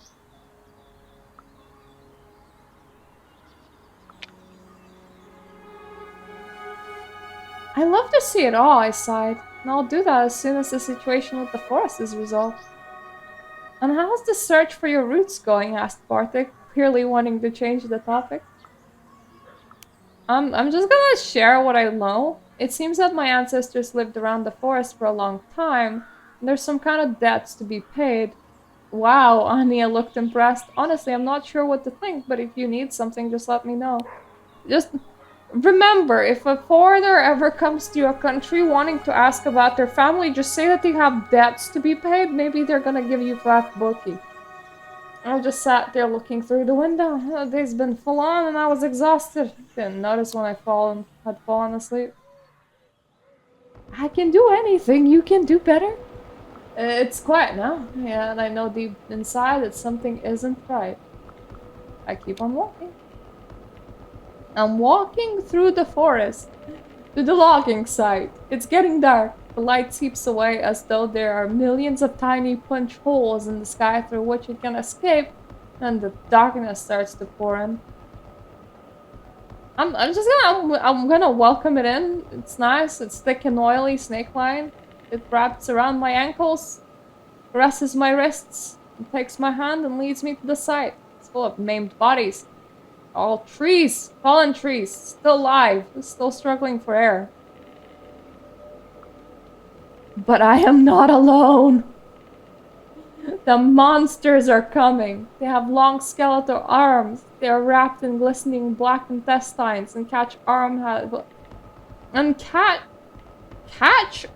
has a wide, gaping mandible full of whirling blades. They snap at me blindly, but I'm not alone. I turn around and see the forest move. They have horns, they have antlers, their eyes shine in the dark as they're ready. Watch them charge, lunging at the monsters, falling prey to the snapping teeth. I feel their anger wash over me, fill me with rage as I rush to join them. And then I get willpower back. Only when I know the enemy's weakness do I strike. I move unseen and unstoppable, breaking the necks, tearing an arteries, and ending lives. I'm the only one laughing. Ah, suicidal dreams. Those are good. I was alone. The sun was setting in the deep red. Suicidal? It's not suicidal. It's friggin'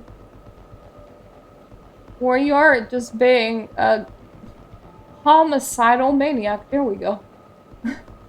Red light. The room looked like it was bathed in blood. My pillow and duvet were on the ground and I was sweating bullets. I looked at my legs.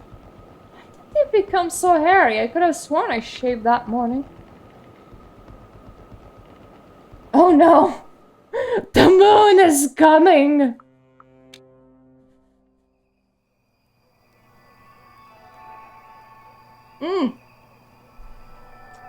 The moon is here. I thought about going back to sleep, but I couldn't. So I arrived in this village, I felt like I was falling down a rabbit hole, or rather a wolf's den.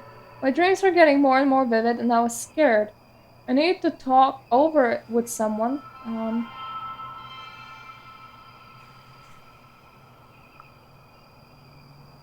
I mean, Kim feels like she would know more than the other two people, so I'm just gonna talk with her. I thought about Kim. They had lots of experience and they seemed to accept all strange shit that life throws at us. We definitely hit it off as well. The sun had just set and the moon wasn't up yet. We started walking. The forest loomed on the horizon. When did I go to bed? if the moon wasn't even out yet. The activist camp was somewhere there. As I soon ran into Bartek and Anya. Oh, Maya, good to see you, she said. We need to talk. I was all ears. Hello! We're worried about you. Since we got here, you looked distressed, she explained with a sigh. I asked around, and it seems like you're associating with some dangerous people.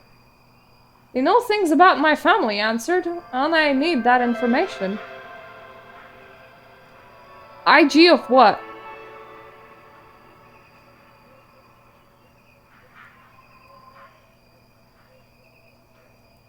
No, I really can't parse that. Sorry, I tried, but I'm drinking a tiny bit of gin.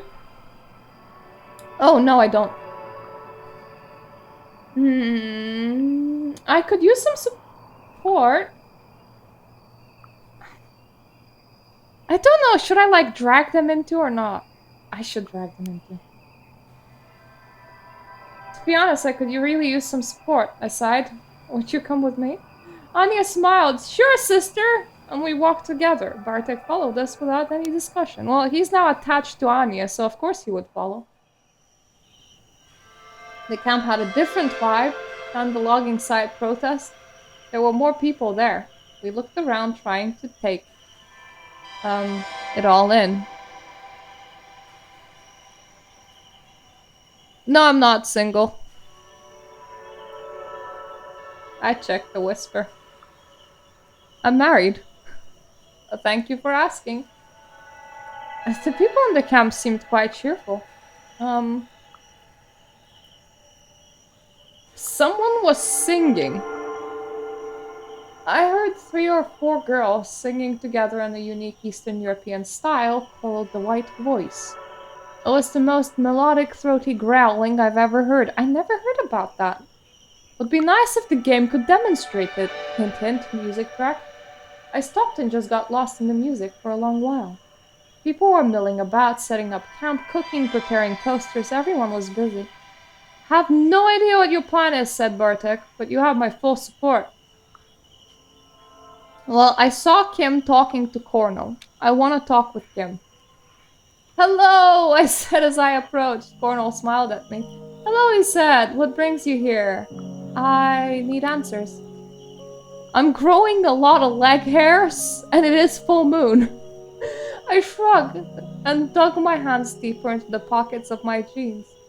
I have so many questions about myself, the forest, the logging. Cornell looked at me with those uncanny gray eyes. I could feel his attention lock on me. It's okay, he said. Join us and you'll understand. We're here to stop what's happening, to show that we don't agree and that we hope to make a difference. Could uncanny green eyes explain werewolfism to me, please? Will it work?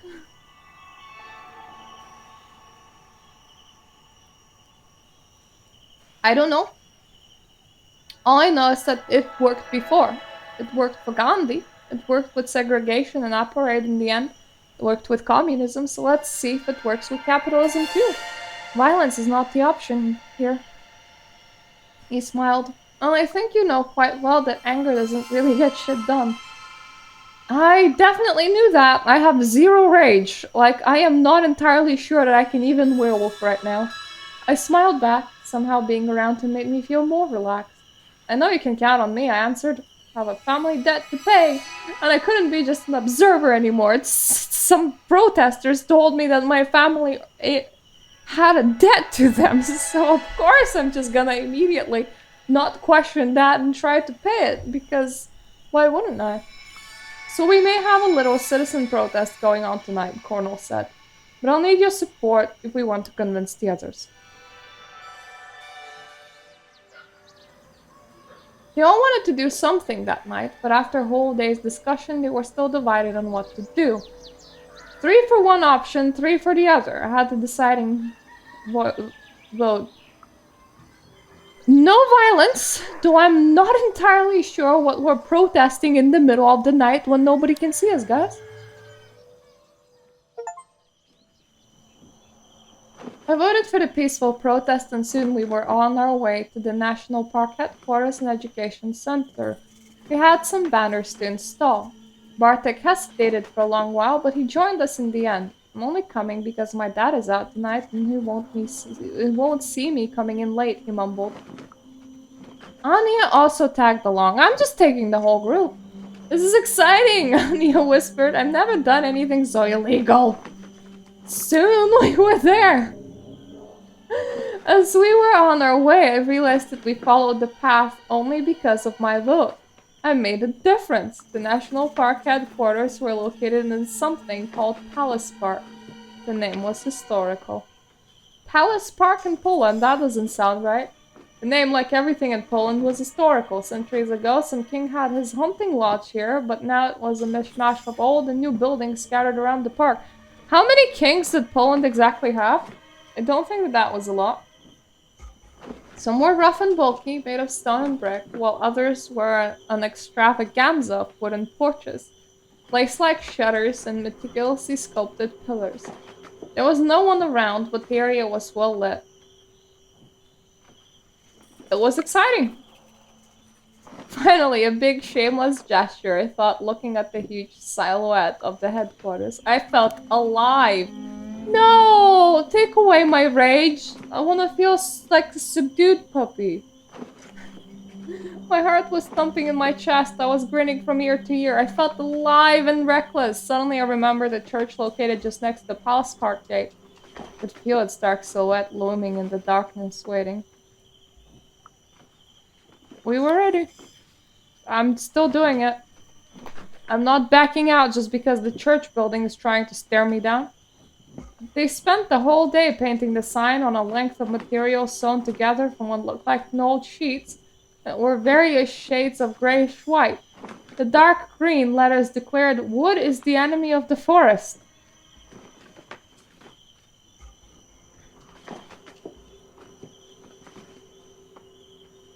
Wood is the enemy of the forest? So you want more trees removed? I'm so confused. Where do we hang it? Asked Daniel, who come equipped with climbing gear.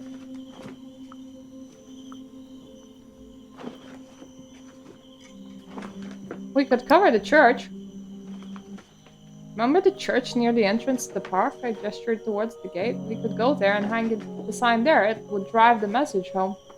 He paused, looked at me doubtfully for a moment, and then smiled. That's bold. I like the way you think. Lisa cleared her throat. If you want to antagonize the whole village, then yeah, sure, that's the best way to do it. Doesn't matter, Olga said, because hanging the banner is a waste of time. I looked at her, curious what kind of advice she could offer us. Well, I'm just gonna ask her for advice. So what could we do better next time? I asked her for advice. We could vote for a plan that has a chance to actually help the forest. Olga rolled her eyes. It's a great banner, and I'm sure it will look good on the pictures published by a number of independent political blogs. But it's stuck so deep into the overeducated ecological dispute that people won't get it, and the loggers won't care. I felt Lisa staring at me. Why are you here, seriously? Lisa asked suddenly when Cornell disappeared again at the corner. The whole group was strained with hidden tensions. I focused on my feelings because I have the willpower to do it. To protect the forest, I said after a while. I can't just stand by as the logging happens. I felt like the forest expects me to do something. And I need to do something, anything to be honest, I explained. I mean, there's this energy in me and I just have to let it out sometimes. She smiled like she understood perfectly what I was talking about. Finally, we pulled the banner up. My father will have a stroke when he sees this, Bartek let out a repressed laugh. It's an important message, Anya looked up with fire in her eyes. The world must know. I looked at the sign flying over the park.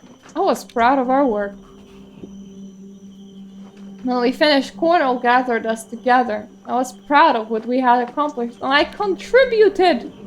I made a contribution, so proud. When my family had done, I was starting to pay back the debt. Cornell reached for his bicycle. Let's go for a trip, he said, to remind ourselves what we're trying to protect. The night forest was cold and indifferent as we cycled through it. It didn't care about our actions, it didn't notice our bicycles or our quarrels. Cornell led us to a clearing surrounded by boulders placed in a circle. There was a precision in the placement that made me think of a spider web.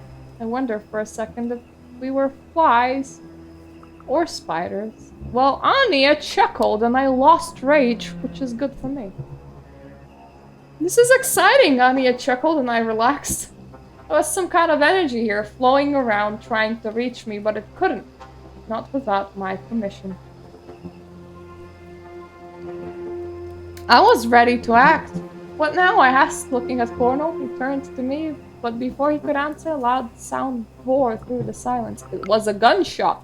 But that's not nice. Stop shooting at us, please.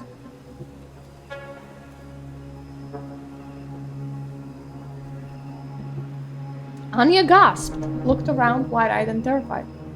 The other sensed up, but he didn't look concerned, just confused. We have to get out of here immediately.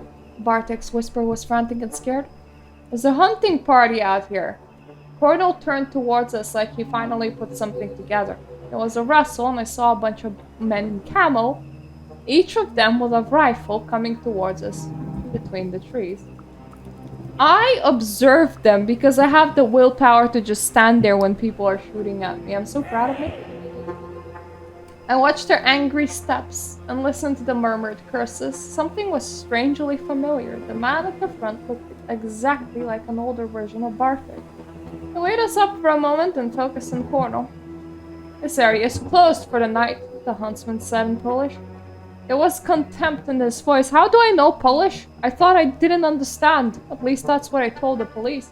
There's a hunt going on and you're all trespassing. We have police officers here. So I would go home if I were you, unless you want to get arrested. I felt the forest tense up. The man that was the one that was trespassing. I turned to the forest for advice. The man I realized was no one. He wasn't important here. What was important was the forest and what it needed. The trees were indifferent to us, but observed the clearing carefully. I knew they would judge my actions. This was a test with two possible answers.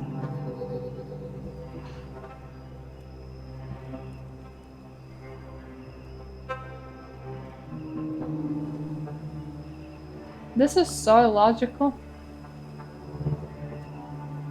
I'm just gonna... It would be so wrong to just punch his... He's not gonna forgive me ever again if I just punch his dad. I'm gonna punch his dad. I decided to take my chances and punched him in the chin. So much for my hopes of solving things peacefully. The clearing shattered like a broken window into sharp pieces, its edges cut clean by the rays of flashlights swirling in the darkness. One piece, a shout, another a silhouette leaping, a dodge, a grunt, a punch, a cry, curses in 3 different languages. I slipped between the pieces, hiding the shadows. I body slammed into one of the men and he stumbled. I threw dirt into his eyes. I'm very cunning now. I'm like 10 out of 10 cunning almost. I kneeled on the ground for a split second, scooped up a handful of dirt. And when he went for me, I threw all of it into his face. He cried out in surprise, stumbled, tripped, and fell to the ground with a loud thud. A flashlight shone his way. Bartek was kneeling over the body. He will hate me now. Trying to wake him up. I saw blood. Blood on his head, blood on the stone next to his head, blood on the ground, dark and fresh. I did not mean to.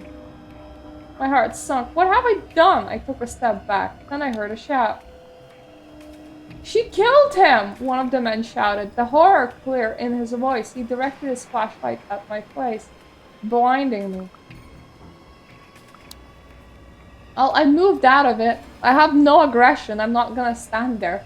I ignored him and dodged out the light. A second later, I noticed a huge silhouette behind him. It looked at me with its eyes were glowing. Leave her alone, it growled. I recognized its voice. Was it Cornell? It was Cornell. He was bulging, muscles growing bigger, bones getting longer. He let out a joyous roar, throwing his hands, now equipped with strong claws, into the air. He grabbed the man and slashed across his torso. Damn! I looked at the 8 feet tall, fur-covered monstrosity, and for a moment, I hoped that I was dreaming. I shook my head. Something warm landed on my face, more blood. Howls, terrified screams. Bartek grabbed my and Anya's wrists. We had to go. The man screamed again and pointed a gun at Cornell. I attacked the man with the gun. I'm so sorry, Bartek. Cornell is so cool. I acted on instinct. I zeroed in on the man pointing the gun and launched myself at him. A gunshot tore through the night. And then there was only pain. I'm still alive! It's okay, I'm still alive. The pain was unbearable. Nothing in my life prepared me for this.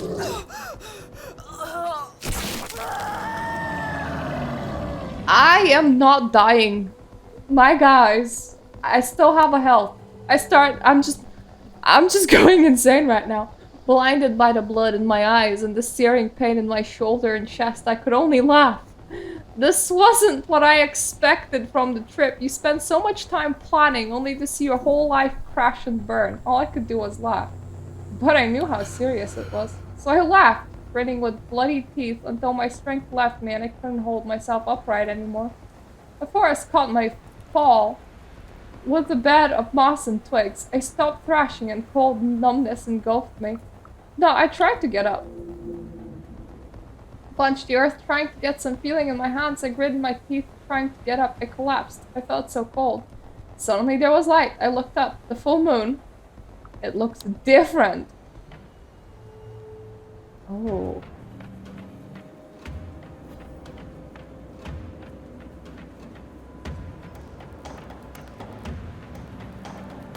Okay, so, I am impaired, and some of the tasks are impossible, but I get to keep on going. That's interesting. I got up. I feel good. I know that I shouldn't, but I don't remember why. I don't care. I stretch. My muscles are sore and cramped, so I stretch like I never stretched before. My arms are longer, and my legs are stronger. My heart is pumping, and I feel like I've spent my whole life packed into a box, and I've finally been set free. Well, my mind is clear now. My mind is clearer than it had ever been before.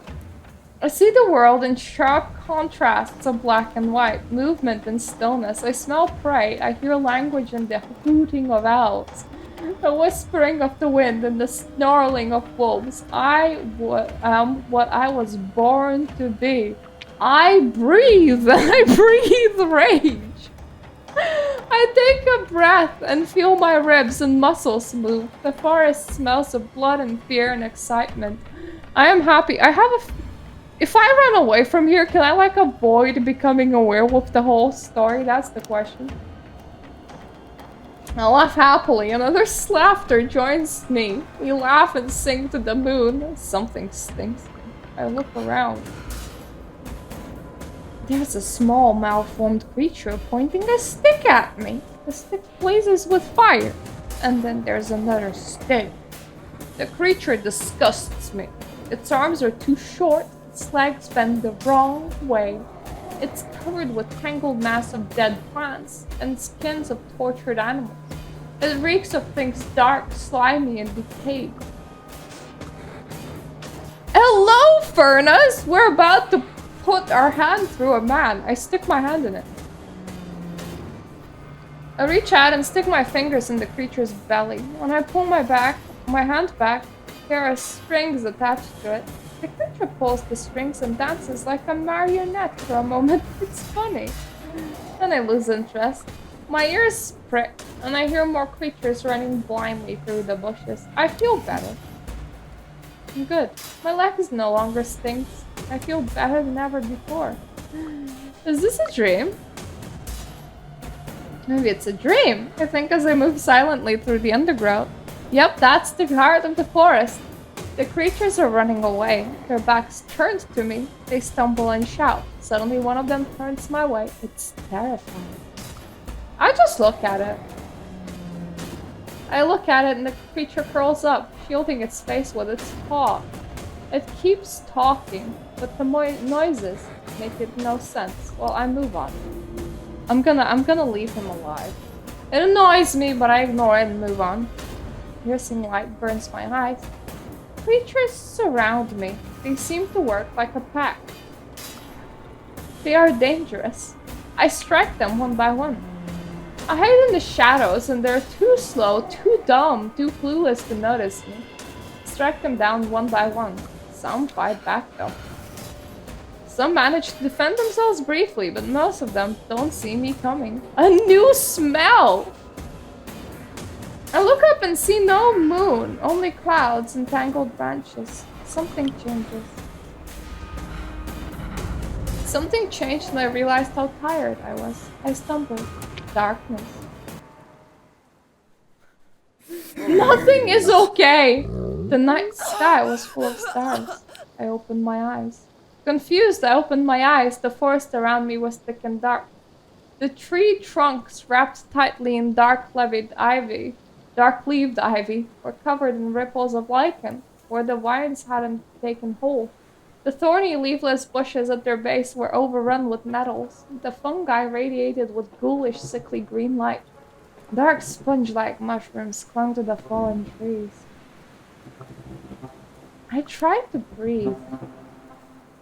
I took a deep breath and winced. There was a foul smell in the air. Suddenly I realized it wasn't the forest that smelled so foul, it was me. I looked down and saw my hands covered in dark substance. I was naked. A sticky, glistening foam of liquid was clinging to my skin. I could feel it on my face and my hair. It was blood. I crouched down and planted my palms onto the soil, my eyes darting back and forth. I was being watched. I knew what was coming. I remembered my dream and slowly lifted my eyes. There was a severed head right in front of me. I am nearly out of willpower, so I felt sick. The face was contorted, the eyes bulging, the mouth open and tongue stuck out. It was obscene. I doubled over, retching. I recognized that face. Who did... Oh, thank God, that was one of the hunters. I thought I just murdered Bartek. It was one of the hunters. The one that had tried to stop me. I crumbled. I crumbled and curled into a ball, sobbing quietly.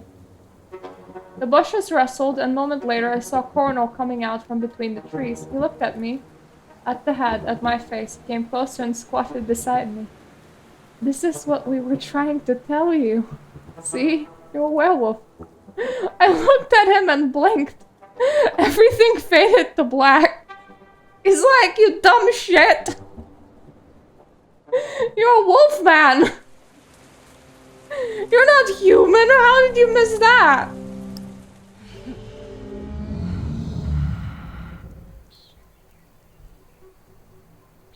The morning smelled of safety, her, earth, and the forest. I opened my eyes and saw other people cuddling up to me, their muzzles resting on their paws as they slept. Oh, I am a wolf. Oh, that's nice. Oh, I'm so cute.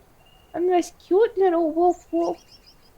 How is Bartek still friendly to me? I just like assassinated his dad. Well, at least I decked his dad, which is what started the whole thing.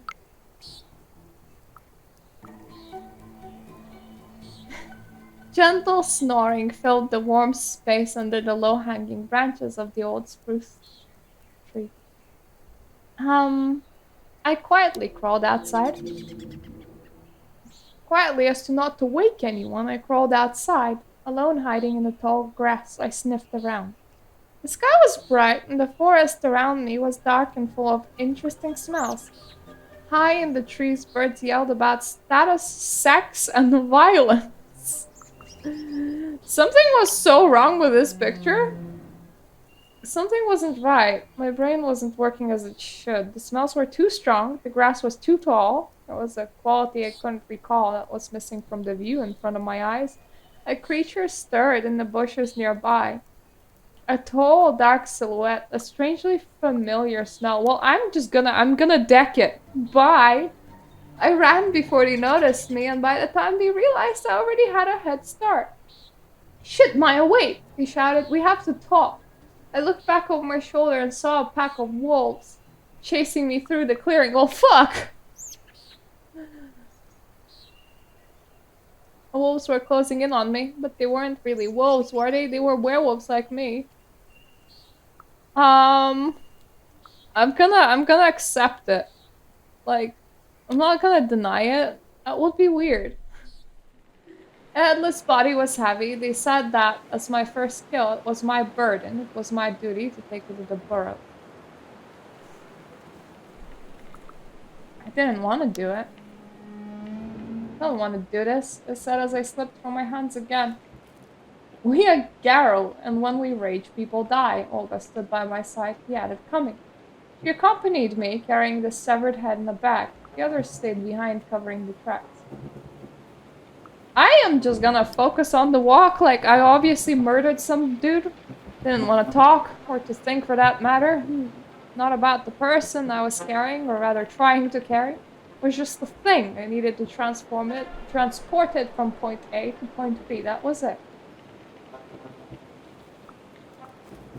That the body was way too heavy. I kept dragging the body, but the burden was too much to bear. I was tired and hurt, and I just couldn't do it anymore. I looked at the body and I really wanted to say something, but I choked on my words. I curled up into a ball with my arms around my head. I couldn't. I can't, I said, and then it was the only thing I could say louder and louder until it became a shriek. Shriek? A shriek, you mean? I can't, I can't, I can't, I can't. Olga sighed and kneeled beside me. You're a werewolf, Guy a soldier. There's nothing you can't do. Get up. We have a world to save, and you have a legacy to fulfill and a debt to pay. And they were right. It's nice to get more willpower and health bars than everybody else. Took a deep breath, and they were right. I was there for a reason and had things to do. I changed.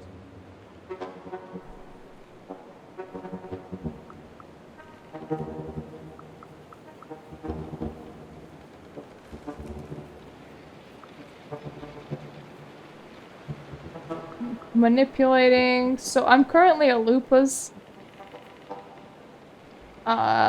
Big Wolf is scary. Krenos is a war form. Nothing subtle about it. Glabro is strong enough to lift heavy things without breaking a sweat. So you know what? I'm gonna drag things out as a Glabro. The pain was stronger than I ever imagined. I felt my muscles spasm as they rearranged themselves. My jaw cracked and my mouth filled with blood. I clenched my fists and claws and drove into my palms. I screamed. When I rose, panting, sweaty, I was more than a human. I was Glabro, wolfish, strong and scary, and it hurt. Change hurt more than I expected. The world shifted, not much but enough. I felt my teeth get sharper and muscles stronger. Picked up the body, it was a lot lighter. We went on. As we made our way through the forest, I realized we weren't alone. Somehow I knew what I would see before even I saw it. A white weasel and a dark grey wolf. Ah, my companion smiled. I see you noticed our patrons. I remembered them from my dream. Yeah, we know each other, I said, I remembering my dream. We sort of met the other night. The two animals stopped in front of me in the middle of the path. We came here to teach the cubs, said the wolf. She smelled of ash and tears. Was I hallucinating? It is a fair question. Couldn't believe what I saw. It made no sense. It felt as if my brain was short-circuiting, trying to interpret signals not meant for human senses. Is it really a weasel? When I turned my eyes away from the weasel, it flickered, as if it was just a projection on a broken screen. One moment an animal, a moment later just an idea. When it talked, the air smelled of electric discharge, and it felt like the words displayed directly in my mind. It wouldn't leave me alone.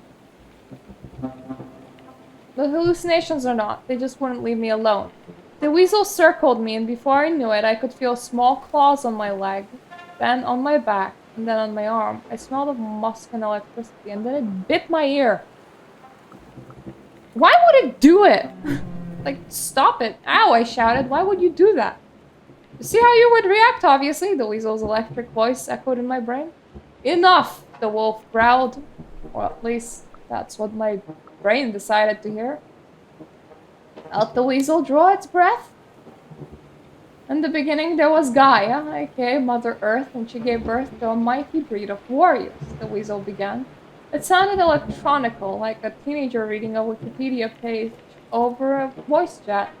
They were called Garou. That's werewolves and werewolfish. And the sole purpose was to protect Gaia. They failed, wailed the wolf. I looked at Weasel for advice. Why did they fail? I looked at Weasel for advice. When time began, Gaia released 3 primal forces upon the earth: the Weaver, the Wild, and the Worm. Manifestation and symbol of order and pattern. Manifestation and symbol of pure change. Manifestation and symbol of evil and entropy and decay. The Wild was the untamed force of life and creation. The cold, ruthless Weaver gave structure to the world, and the Worm destroyed what needed to be destroyed, creating balance. Were we the creatures of the Wild? So were werewolves the creatures of the wild, an untamed force of life?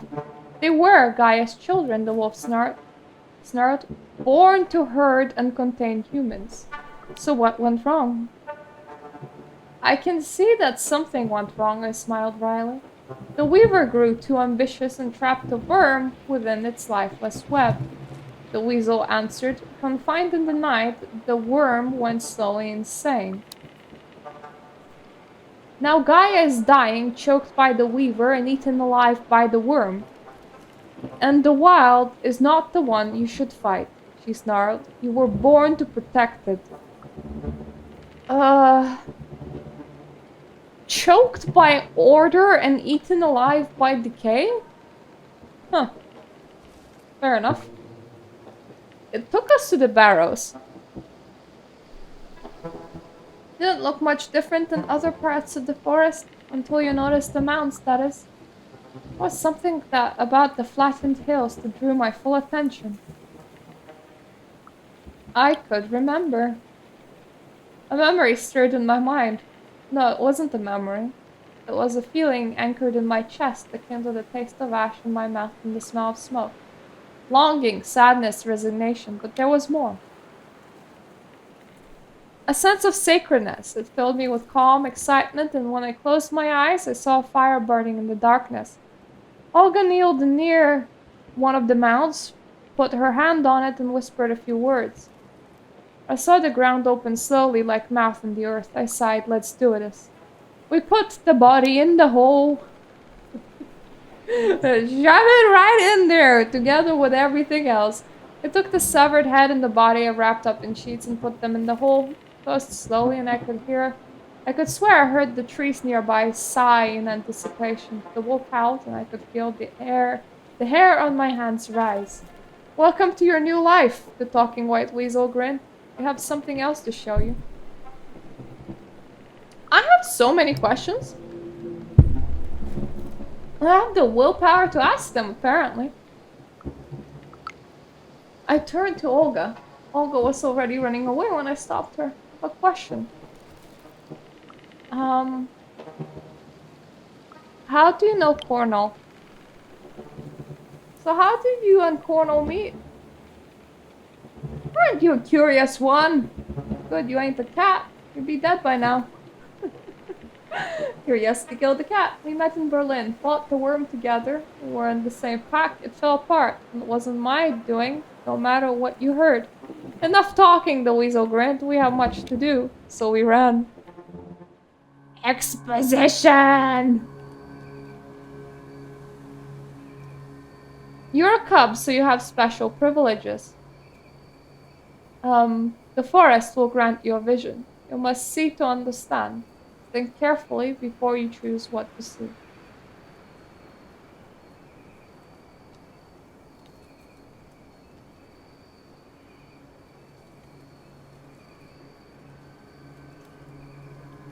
Well, I chose my family as something that I wanted to investigate, so I believe that it's only right that I choose to see my family. Even though other things are tempting. It was hard to find the burrows, although I knew where they were. When I looked behind me, the path had disappeared. After I stepped on yet another sharp stone, I gave up on any false pretenses and let my animal side take over. I turned into a wolf. I doubled down in pain. My arms and legs cracked and twisted. My skull fractured and reset itself in a different shape. Fragments of bones crawling under the skin. My skin was ripping and sprouting fur. I howled in agony. When the pain subsided, I was Lupus, a wolf, seeing the world in smells and sounds. I felt the forest playing with me, twisting paths, blocking my way with bushes and dead trees, and then suddenly opening a new path that was straight and full of sunshine, but I pushed on. I'm not gonna rage at the forest, that would be funny. The forest was different when I was running on 4 legs. Paths shifted, and what was once a blockade was now an opening.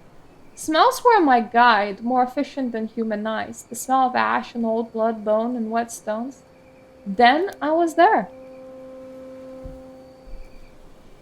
The barrows. I climbed the nearest hill. When I was at the top, I stumbled on something, a shape in the grass. A skull watching me from its bleached eye sockets. I touched it. There is a swirl. It starts deep within me and then it expands. Everything is in motion and there's no center anymore. I see a village. There's a village in the forest, and there is a howl of the wolf. People stop and look around frightened. The howl is like a keen. The houses are mere huts. There is almost nothing that protects the people from the forest. Their clothes are rags, their feet are bare, their hair and long beards are unkempt. There are wolf cubs. And there is blood. Then the howling begins, the mournful, blood-curdling keen of a mother who has lost her children. Watch, whispers the voice in my head. Watch and remember. But I want to act.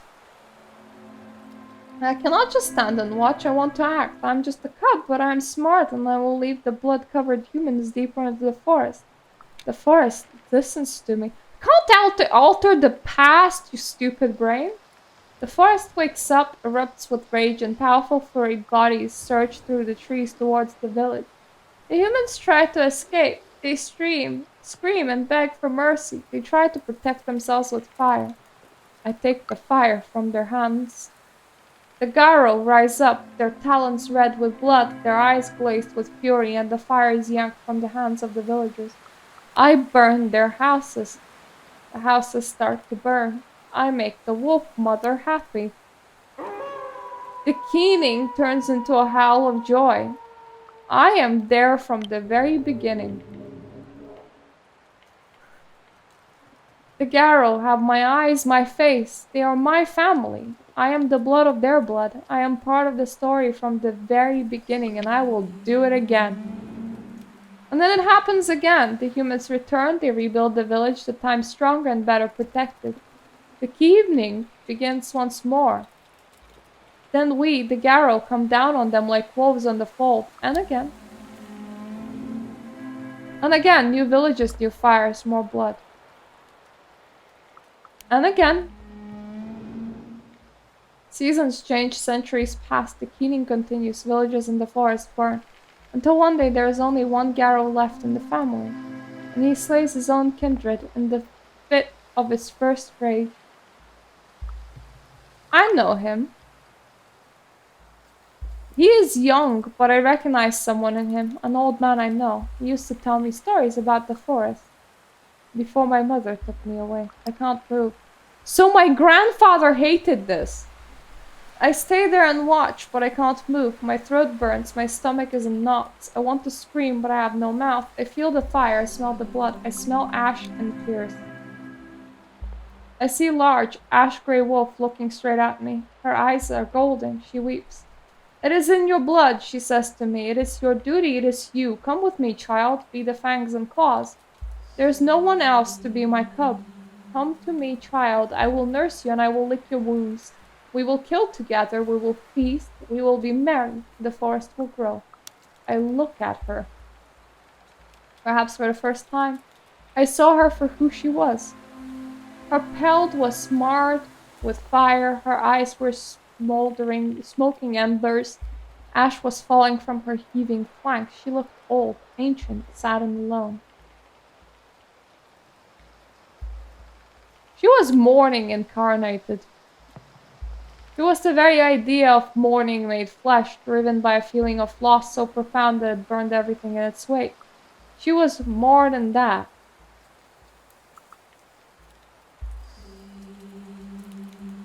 She was also the darkness. I'm gonna say that. She was the darkness itself, lost in her grief, swallowed by mourning so intense that it warped everything it touched. Wherever she's been before was gone. Only the need for revenge remained. At least, that was what I thought when I looked at her. The wolf mother looked back at me, and something in her eyes made me realize that she was helping my family for generations, and that my family used to serve her. Join me, she pleaded. Only you can understand me. Only you.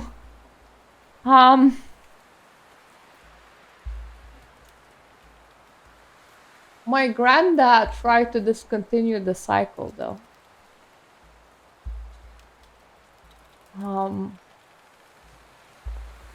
I'm tempted, but it's only right if I try and go away. Took a step back, then another and another. Turned around. I hoped the village was still there. Darkness. A lone howl pierced the silence like a single ray of moonlight in the darkness. Then there was another one, and another, and then another. A choir of voices, triumphant and joyful. I opened my eyes. When I opened my eyes, I was in the clearing. Around me there were wolves, huge, monstrous wolves howling at the moon. I realized that this was my life now. In a moment of bittersweet reflection, I understood that my old life was over. Maya, the student, was a part of the past. My present, my future was now forever linked with what happened in the forest. Well, hello there, Colonel smiled at me, and welcome to the SEP. I am just gonna listen. I'm gonna let my rage subside. I don't want to insult anybody, but I don't want to, have a lot of rage in this playthrough. I realized that my survival depended on learning very quickly, so I just nodded and listened. For a werewolf to pack his family, and an alliance of packs united in common goal is SEP. So there were 2 packs here. I realized that there must be at least 2 packs here. I am gonna look at Cornel. Grey-eyed wolf changed into Cornel, and soon Pat and Kim joined him. We are the Winter Weasel pack, said Kim. A white shadow settled on Pat's shoulder. I smelled musk and electricity. I looked at Olga. 3 of monstrous wolves changed. Olga and Lisa stood up, human-looking again. Their cloaks rumbled. Yellow-eyed wolf by the side turned out to be Daniel. We are the pack of the mourning wolf mother, said Olga. They smelled of ash and tears, and for a moment I saw the wolf spirit among them. We're Gaia's soldiers, said Cornel. In that we have no choice, but we can choose whom to fight alongside.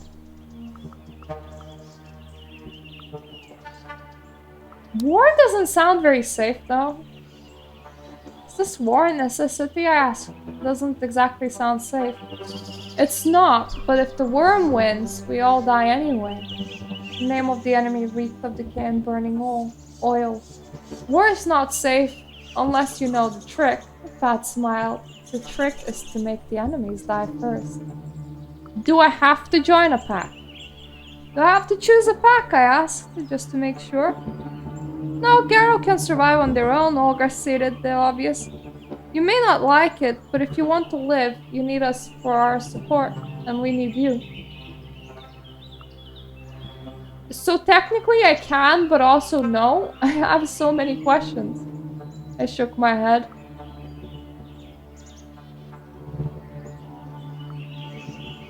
Is every set this diverse? You're from all over Europe, I noticed. Is it like standard for a set? I looked at Cornel.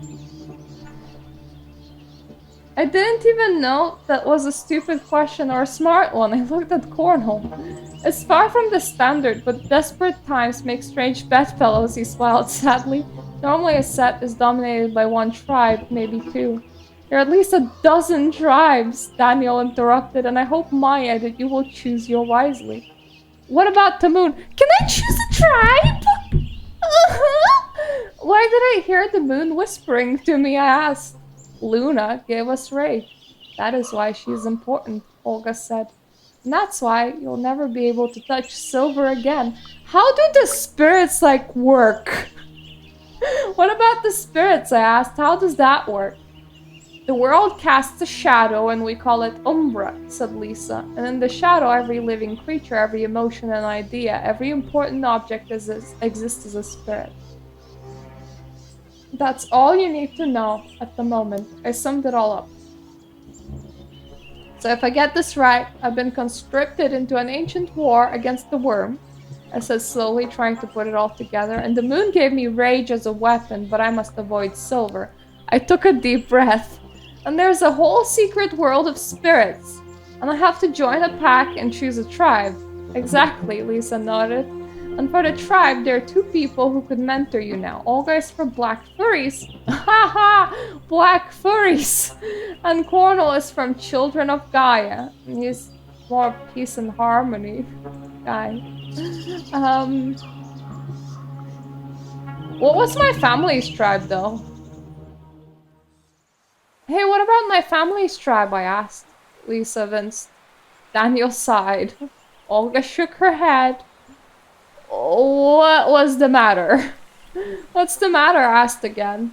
The ancestors were the Get of Fenris, and no one here wants to have anything to do with that tribe. Cornel answered. They stand against everything we believe in. Did I come from a tainted bloodline, dudes?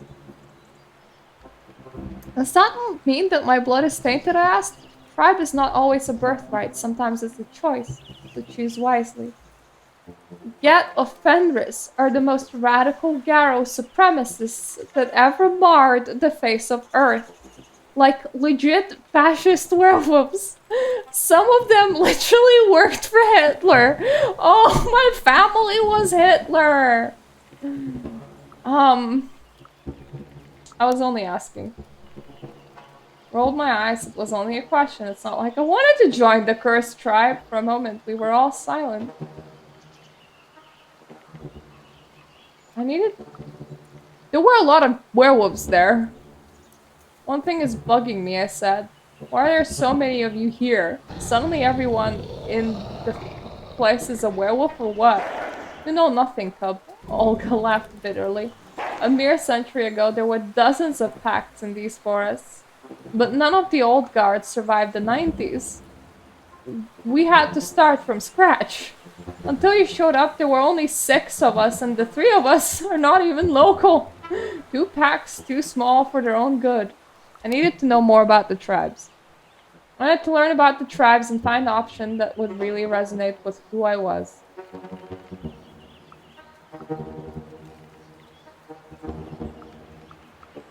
I talked with Pat. I think Pat's the journalist. Pat was a glass walker, and her tribe was finding its niche in cutting-edge technological cityscapes among the strands of the Weaver's net. Sounded intriguing. We talked for a while. Urban human lovers. Okay.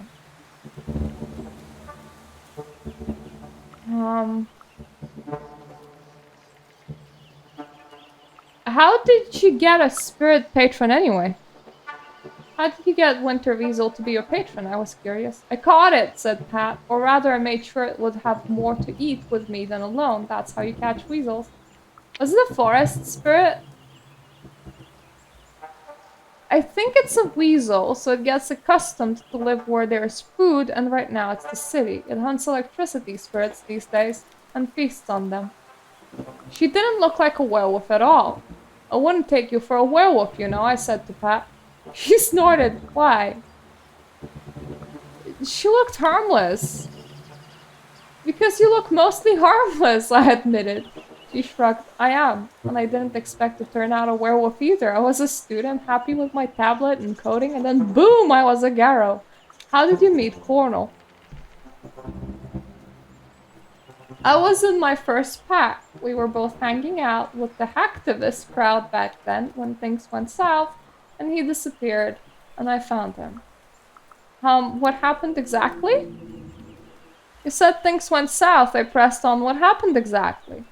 Our pack was decimated strictly because we were following Cornel's plan, said Pat. And you still followed this dude. And yet you're still following him? I couldn't believe my ears. We both learned a lot, she said, and we have a good working relationship. You know, he's stunning. He makes a great impression. The 1st, the 5th, the 10th as well, but he's not a leader, if you know what I mean. Well, I don't. I'm not a leader either, apparently. I didn't know how to answer. Well, a true leader puts his pack first and himself second, and Cornel makes great first impressions. What was she doing in the forest? So, are you basically a city dweller? All glasswalkers are. It's their natural habitat. I feel quite out of place in the forest. But the forest is our home. Why? I couldn't understand. The forest is our home. Maybe our home. Maybe your home, she said. Suddenly I realized we had less in common than I thought. I'm more of a city girl, she added. We use the weaver to fight the worm, and the forest is not the weaver's domain. And I happen to be quite fond of humanity, have great potential. I had to think it over.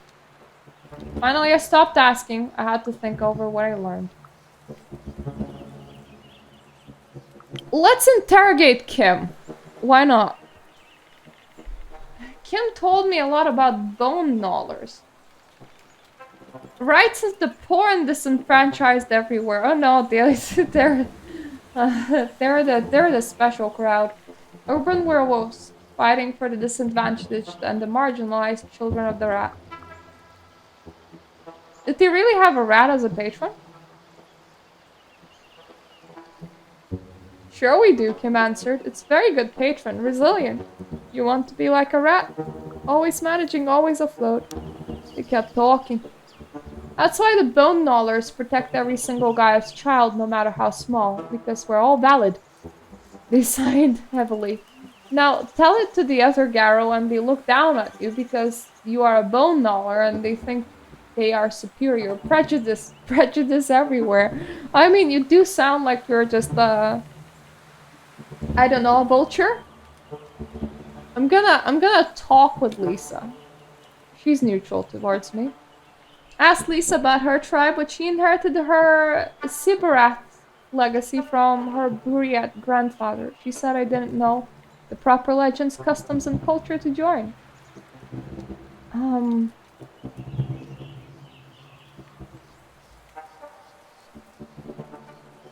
Okay, so there are half-breed loners that only care for themselves because they come from the melting ice caps. How did you become a werewolf, my dude? My grandpa saw that I had a soul of a wolf and started teaching me about the spirit world. She looked at me with her violet eyes. When the time was right, he guided me through the change. Well, my grandpa also helped me. He used to talk to me a lot until he left. I realized that I had more in common with Lisa than I previously thought. My grandpa was telling me stories about the forest, I said, and I think that made me who I am now. Oh, he did more than. Must have told you about Garou, Lisa said. How else would you know the high tongue? That was a good question. Oh, okay. Apparently I just fit in very well. Is Sibirat a Russian word? So, I asked, not sure how to approach the topic. Sibirat? I mean, you're from Siberia. But the tribe name reminds me of something. Yeah, Sibirak. She pronounced it differently, so it sounded like a Polish word. I must have heard it somewhere before. I'm sure I heard it before, I said in a different context. In Russian it means someone from Siberia, but in Polish it has its own very specific meaning. It's a word for political prisoners exiled to Siberia, and there were tens of thousands of them. Which meaning do you prefer?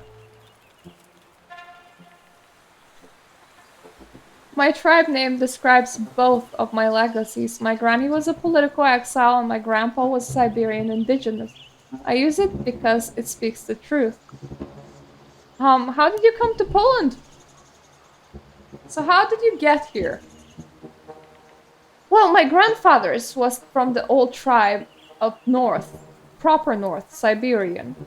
But we're spread around the world now because the old Siberia is gone. Melted, rotting. They're still kind of cold places, but eventually, yeah, the snow's just gonna go away.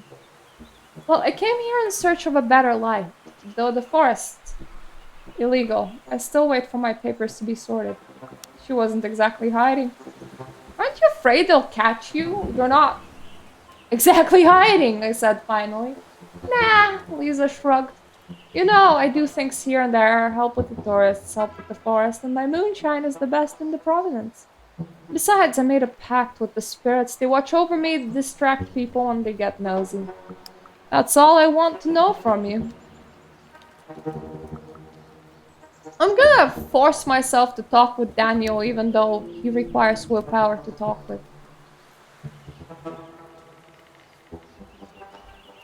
Red talons, born exclusively from wild wolves, most of them hate every human alive for their millennia-long war against the predators and wolves over the planet.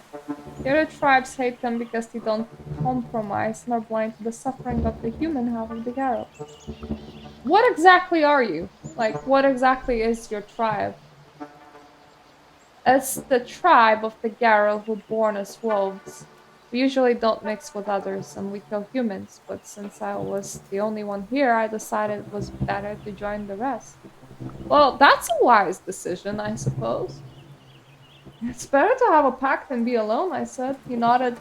There is always strength in numbers. I protect my folk better when there are more werewolves around. Your folk? Wolves. Well, that was all that I wanted to know from him because I'm running out of willpower. I don't really want to talk with anyone else. Anyway, before you admit it to a tribe, you need to prove yourself. What now? I haven't even chosen a tribe. Prove myself? Haven't I proved myself already? You went through your first change, Pat said. She was leaning on a tree nearby. And you know everything you need to know at the moment. But you have to go through the rite of passage. A vision quest. And since we don't have the time for tests, we need you to solve a real problem. Namely, we want you to find a way of ending this logging problem. So how would you like to do it? I took my time, overwhelmed by everything that happened. My old self was gone, replaced by shape-shifting eco-warrior. But deep down, I was still the same person with the same ideas and ideals. I knew what to do.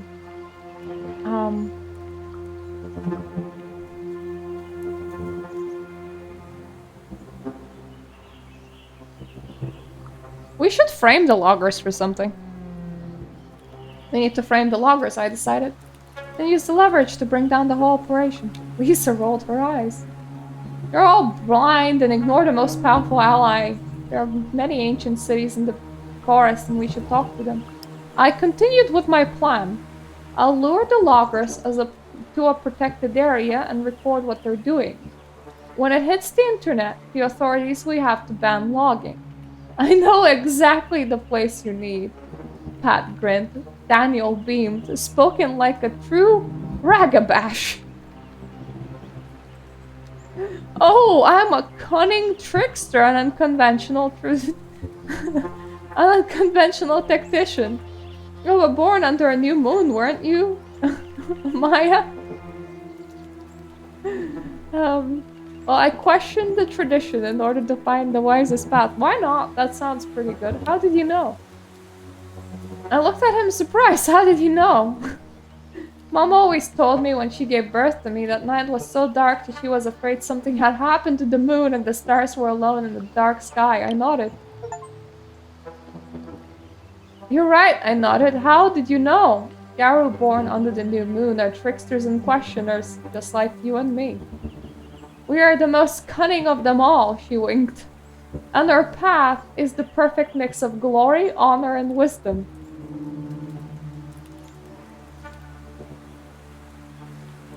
So, I am the same as Pat then. Fair enough.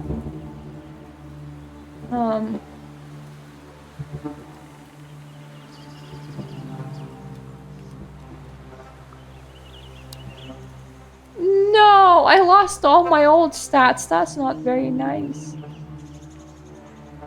So, a lot of things are like sympathetic to me or friendly. I can't believe that Bartek's still friendly to me.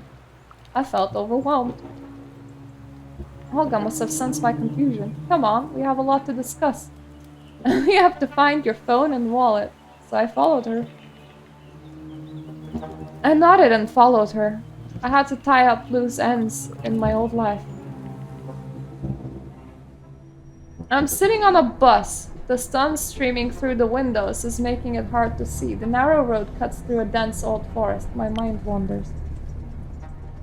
I remember doing something important, walking among the trees looking for something, losing something I loved, gaining something unwanted.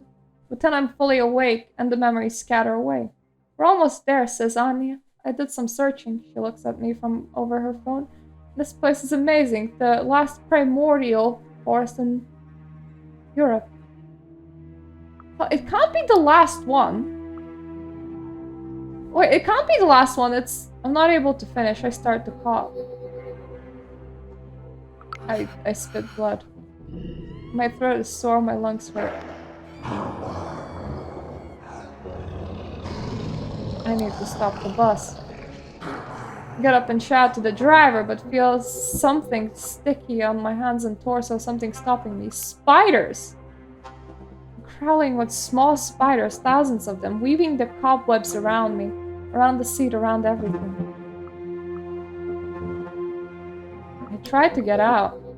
I trash at the window, but a few seconds later I'm bound by the cobweb cocoon. There's a hiss. I hear a hiss. And slowly a long, dark, bloody shape comes out of Anya's eye socket, pushing the eye out. A black snake that reeks of rotten meat, acid, and oil. Don't fight, Maya, you're already mine, it says, just like your grandpa. And then it kisses me.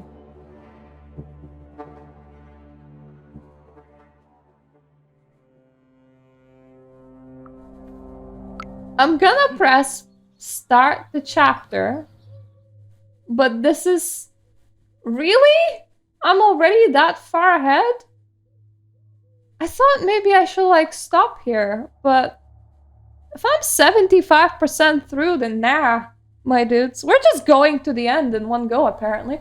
I woke up in my bed in B&B, and for a moment thought that the whole werewolf business had been a dream. And I heard muffled giggling, looking up, and saw Anya and Bartek looking at me from the other bed. You caught us, but I thought you would stay with your German friends a bit longer, said Bartek, embarrassed. We knew you were all right, Anya chimed in. What's with you sneaking in through the window in the middle of the night naked? She raised her eyebrow. I did some crazy things back home, but I never partied that hard. Yeah, when my new friends said I destroyed the last set of my clothes and had to go back as a wolf, they weren't joking. There was so much to talk about. I didn't know where to start. How was I? I'm alright. Sorry for disappearing so suddenly, I said, because what else could I say? Um, I lied about the naked stunt. The naked stunt was just a dare. I lied even without blinking. I got kind of carried away and then it was too late to back out. I hoped that would take Anya's mind off the other stuff. To my surprise, it worked. She just shook her head and didn't press for more details. I was worried about them. Are you alright? I asked. I was worried about you. Yeah, said Anya, scratching her head. After we were separated in the forest, I got lost and Bartek found me. And we ended up here. Well, I sighed with relief. They were telling me that what they thought was true. They had no recollection of seeing werewolves. So Pat was right. The human mind couldn't cope with seeing a Krynos. And when the delirium ended, the subconscious patched the holes in their memory with something rational. But how are you feeling? Asked Anya. I wanted to tell her everything.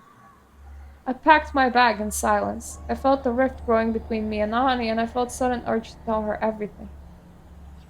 I told her something she could understand.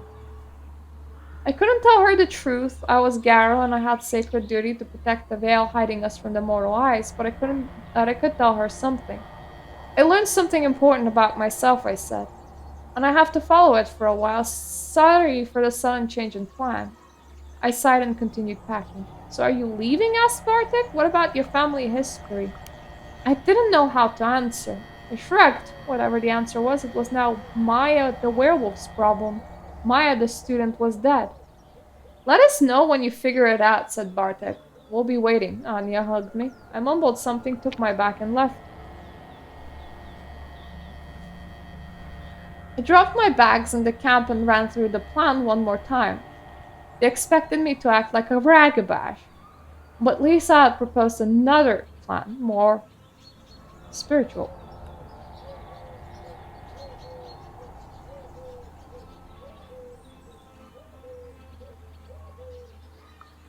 I'm gonna do the subterfuge thing. I'm gonna act like a ragabash. Let's go through the plan again, shall we? Cornell looked at me with those gray eyes of his. The plan was simple. Trick the woodcutters into entering a strictly protected reserve and cause an incident with international repercussions. It was necessary. The plan had its risks, but at the moment we had no other option.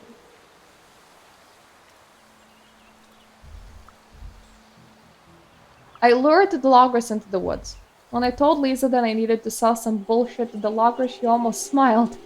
I'll give you a package for them that will let you closer and throw some words around, she said. I added some extra kick in it to make them more restless. She handed me the bottles. She gave me a plastic bag with 3 bottles of her special moonshine clinging inside. I needed a local connection, so I called Bartek and we went together. I needed to plant a story about a planned sabotage.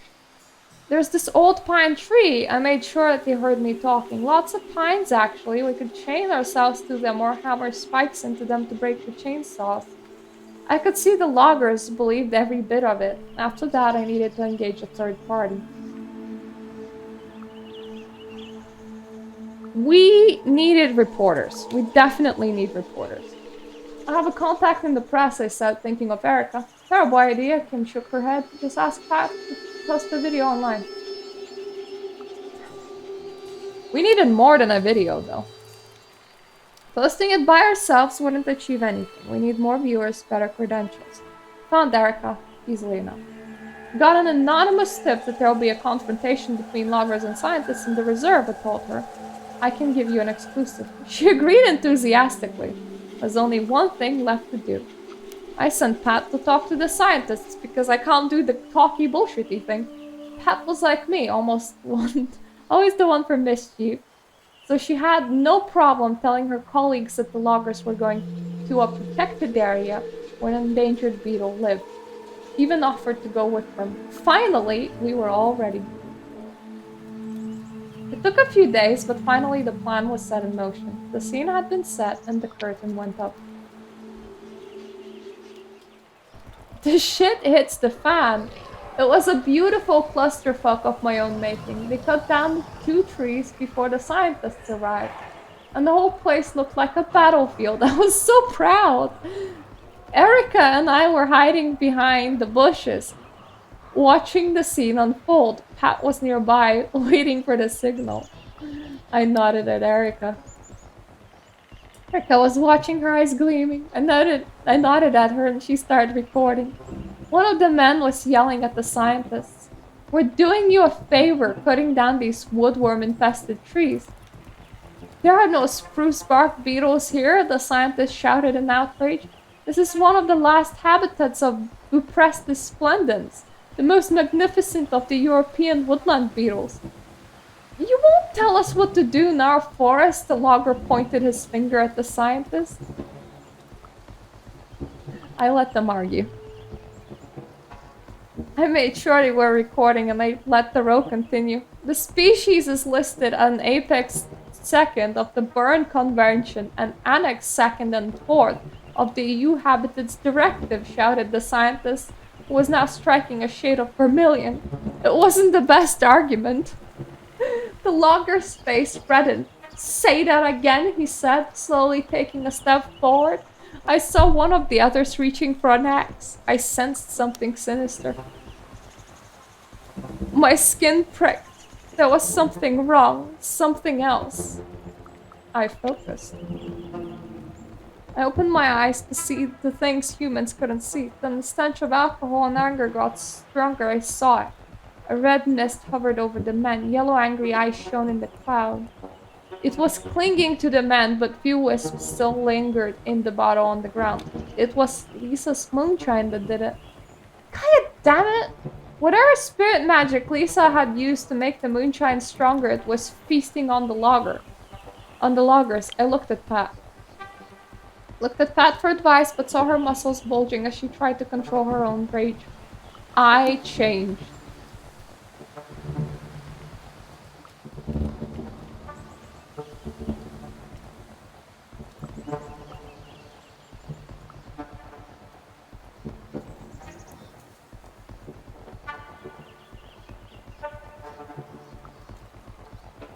Well, Lupus looks great on camera. Arms and legs cracked and twisted.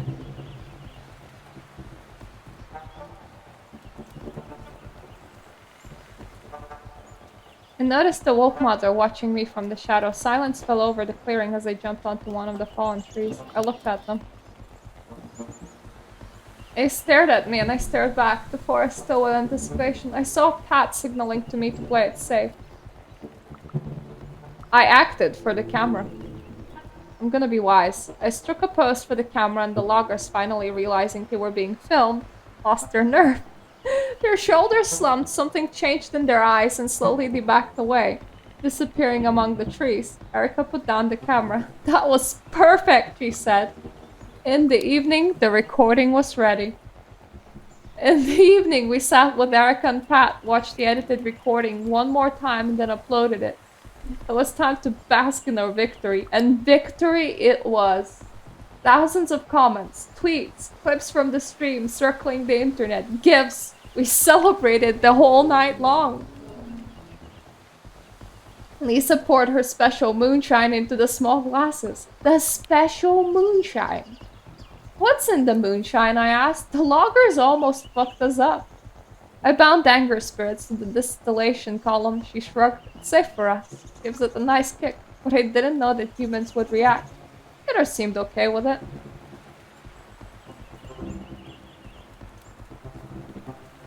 I apparently understood something. I want to know what I understand. Hey, I took Lisa aside. The guys at the shop, the ones that harassed him, it was your doing, wasn't it? He drank your moonshine. You know perfectly well what it does to humans. She shrugged. Maybe. What says it to you? I mean, you must have had a good reason. And you must have had a good reason to do that, I said calmly. You can tell me, and I won't judge. Listen, kid, it's either humans or Olga. Her anger draws angry spirits, and I won't let them prey on her, she said with determined expression. She's been through too much shit to have to deal with that too. Didn't really know how to answer that. So I proposed a toast. Let's have a nice toast. To the forest. To the forest. She will be protected. It was a good night. I couldn't wait for the sept meeting that morning. Creating bad PR for the loggers was my rite of passage, and I knew that I did great. I couldn't believe that I made it so far. We met soon after the sunrise. We met soon after the sunrise at the same clearing where I woke up for the first time as a Garou. Lisa looked at us all and smiled. Our patrons were looking at her expectantly, so she stepped towards the center of the clearing.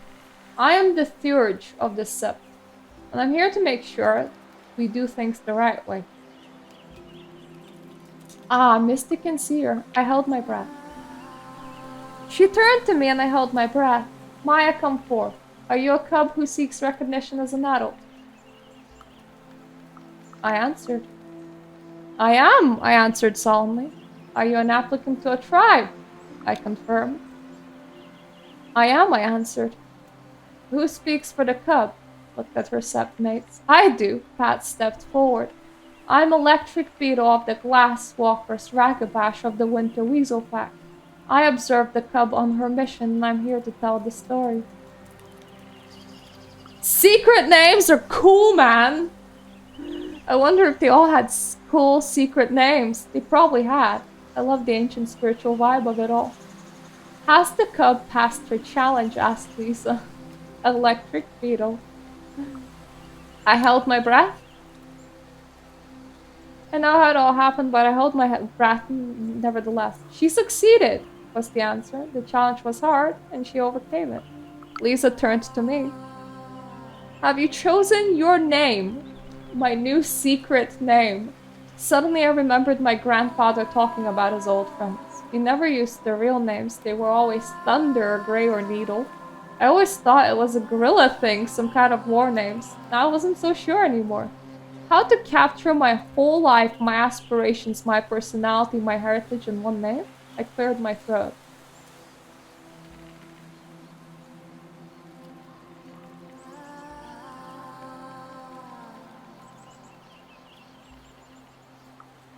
I'm gonna name myself Spark, because why not? My new name is Spark, I answered, thinking about how sometimes great fires start with but one cunningly placed match.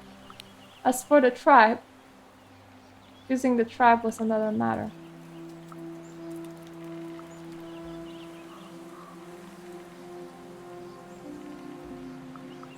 I don't know what the Black Fury is.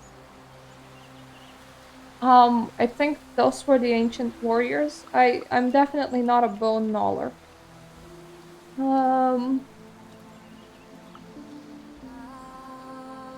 Glasswalker would make a lot of sense here, but I'm gonna pledge the Child of Gaia. After getting to know both Olga and Cornel better, I decided to join the Children of Gaia. Cornel agreed to mentor me. One thing remained to end the ceremony to make me a full-fledged Garou. I had to join a pack. I'm gonna choose the Winter Weasels. I joined Cornel's pack and chose the Winter Weasel as my patron. And so it was done. According to the ancient rites, Lisa painted the mystical glyph of my tribe on my sternum. It disappeared after a moment, but whenever I closed my eyes, I could feel its warm touch between my breasts. Ishkra of the Children of Gaia, Ragabash of the Winter Weasel Pack, welcome to our set, she said solemnly. Then she howled. Howls rose towards the sky. They sang the ancient laws of war, status, and secrecy. I remembered only a few. Combat the worm whenever it dwells, wherever it breeds. Submit to those of higher station. Respect those beneath you. The veil shall not be lifted. I joined the song. I threw my head back and howled with the set. I was a cub no more. I was ready to tell my own stories, to earn my own place in the pack, to howl my own songs.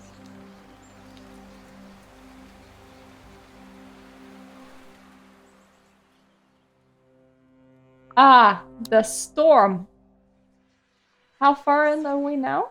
Oh, 90%, okay. It was one of those blistering summer days where the asphalt melts, the grass withers, and the air smothers those brave enough to step outside. Despite the heat, it felt like the whole village was a funeral. It was moving. I stood there, surrounded by people weeping over their loss, looking at the rosaries they clutched in their fists. Something tightened in my chest. One of the hunters had been found dead near the place of power. Nobody knew exactly what had happened to him. There were whispers of rabid wolves. It was our doing. It was our doing, my doing, and the death has tipped the scales. Did anyone suspect that I was responsible for the death? I didn't think so. To them, I was just a strange girl, harmless and far from home. They looked at me but didn't really see me. I could feel the tension seething around me. This death, this funeral has pushed the community, already weary and frightened by recent disappearances in the forest, to the edge. The world was watching. The press has swarmed to the funeral like flies. They were reporting on how illegal logging was the danger to both the ecosystem and human lives. The police were watching the crowd with disinterest as they leaned lazily over the trees. It had become political. Suddenly, the village has become politically charged and the hottest place to be in Poland. It wasn't only local politicians and activists from both sides who caught wind of the commotion. The Minister of Environment himself had driven to the village to attend the funeral. He was standing next to the priest conducting the ceremony, surrounded by police and what looked like a handful of bodyguards. The coffin went down and the crowd stirred. Everyone started lining up to throw a handful of dust on the coffin and put flowers on the grave. Felt someone joining me. Just look at them, said Pat. Joining me? Nobody wants us here. They fear us, but they would never admit that. I wish things were different. They have their reasons, I sighed. I wish things could be different. They would want us gone, even if we weren't the Garou, she scoffed. From the outside, we're activists fighting for the forest, but for the locals, we're just strangers barging in and telling them what to do with their lives. We have to give them time. They just need time to get used to us, I said. The problem is not going to disappear, and finally they'll join us. Nevertheless, she was right. The crowd was not happy seeing us there. The minister knew how to use that sentiment. I listened in disbelief. I watched in disbelief as the priest handed him the mic. He wasn't someone you would call a good speaker. He repeated some platitudes. But it was clear he only come to show his face and tighten the leash on the local logging companies. The crowd listened silent.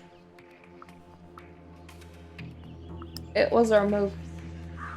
I realized the conflict was only going to escalate, but he didn't realize a proposal to stop the logging was already being discussed in the EU Parliament. Victory was within our grasp. We were ready to negotiate. It was high noon. The sun was at most merciless, and the world was almost white with heat. The air smelled of herb spark and tree sap. Insects buzzed lazily in high grass, stunned by the summer sun. We were setting up the protest. The day was stifling as we set up the protest. The whole clearing was decorated with banners. And we all had our placards. The banner we hung on the national park headquarters that week before was just warm-up. Wood is the enemy of the forest was the main slogan. But there were many more, and it's such a bad one because it just sounds like you hate the tree.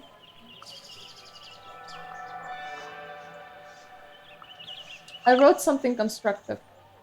Make the whole forest a national park, demanded my sign. It was a viable solution. It was a viable solution, I thought. The whole forest would be protected and people could still earn money on the tourists. There were so many of us. People kept coming up to the camp, asking questions, looking for ways to help. Students, activists, even Greenpeace with banners reading "Stop logging" and "Respect the new law." The forest was watching us. Every time a gust of wind was bringing the wet smell of the forest to my nostrils, I felt her strong, steadfast presence. She knew that we were doing everything in our power to save her. Thought about my family. For centuries, my family served the Forest, burning villages and hunting down people who dared to hurt her. And now I was the last werewolf of my lineage. What legacy did I want to leave behind? The pressure was almost palpable and tempers were flaring. Oh, I looked at my pack. Should we run over the plan again? Cornel asked, looking at my pack. I'll keep jamming their communication, nodded Pat, and we'll coordinate the protesters, added Cornel. I glanced at the other pack. The wolf mother and her cubs were in positions, guarding the forest and the perimeter of the camp was agreed. That left the cubs to me. It wasn't too late to negotiate. I think that we should keep talking, I said. It's not too late for a peaceful solution. It's always worth trying, Cornel agreed. Cops were gathering. The police were nervous, huddling in groups and shouting at each other and everyone who was in their way. They clearly didn't want to be there. Something was up. It was apparent that they were waiting for something. It had reached the boiling point. When the minister arrived for the photo op,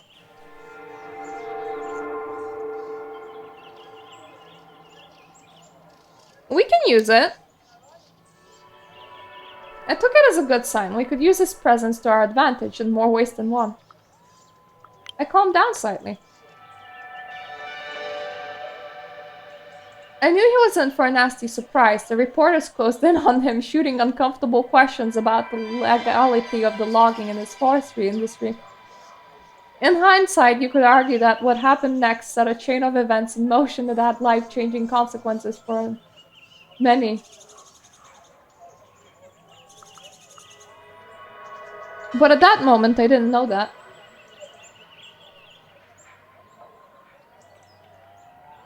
There were too many people around me, too many unknowns, too much at stake. The members of my sept had already moved in their positions. I always had my part to play.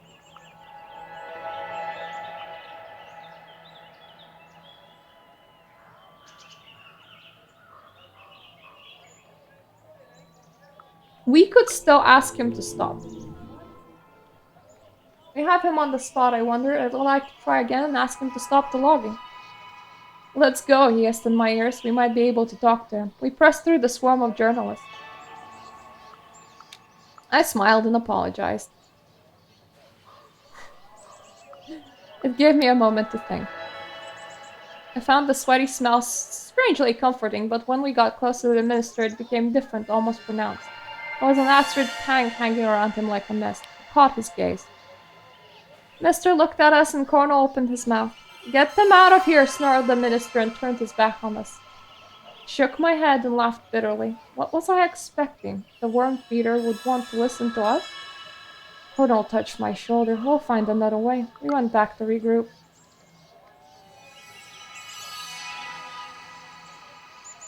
We started our preparations for the worst case scenario. Okay, let's move! I heard someone shout. Move it, people, move it. You know what to do. And they did. There was a lot of laughter and friendly pushing, chains clicking, and some people darted up the trees to scat themselves in the branches. But I had other plans. But now I have run out of willpower entirely. As now or never, I thought, walking toward the minister who was finishing his interview. It was time to play a little trick. I opened my top buttons of my shirt and trousled my hair and flashed my best smile at the minister. I saw Erica among the journalists giving me the thumbs up. She was supportive, but suddenly I started wondering how the internet would react about what I was going to do. The minister's eyes darted down at my cleavage and I could see him start to stutter. So predictable. Whatever it was, Poland or America, powerful old men were all the same.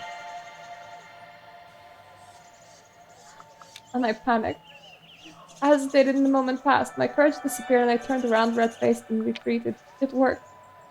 The talk started there and then. I could see that the minister was an apt politician and he could smell a deal for himself in it all, but I didn't really care. We got it what we wanted. We started to talk. Apparently all I needed was to walk up there with a bit of cleavage. I'm glad that it worked.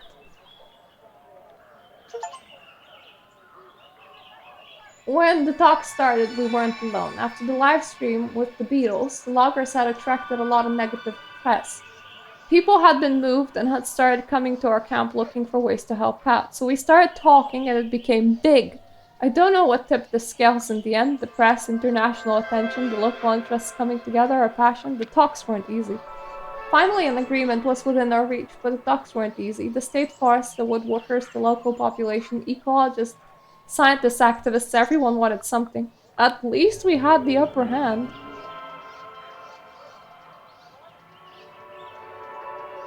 At least we managed to trick the loggers into cutting the trees in a strict reserve. And the footage we captured gave us the upper hand. I was by no means an expert, but I wanted to play my part in the proceedings. I acted behind the scenes, because I am the wise and cunning one now. Kept out of sight and acted behind the scenes. There was a lot of misinformation spreading around the talks, and the activists needed some cunning and quick-witted to weed out the fake news. The talks went on and on. Of course I had my opinions. Everyone at the scene had their own opinion, their own point of view, and I had mine. Let's take the bark beetle. In the middle of it was, of course, the spruce bark beetle. How could something so small cause such a gigantic uproar? The beetle had always been part of the forest ecosystem, point one of the ecologists, but the recent droughts made the spruce more susceptible than ever. Foresters countered. We have cut down the trees to stop total disaster. I saw one problem with this approach. They cut the wrong trees.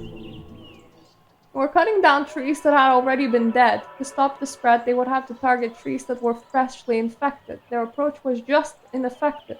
You fetishize the forest, scoffed one of the officials. People cultivated for hundreds of years and cannot survive without our help.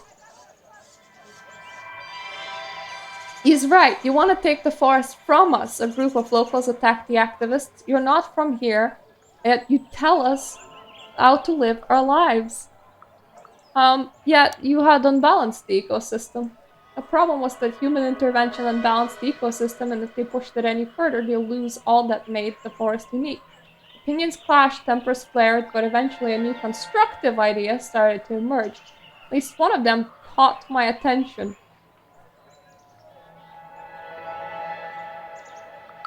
The whole area can be a national park. There was a recurring idea to make all the forest in the area a park of the national park.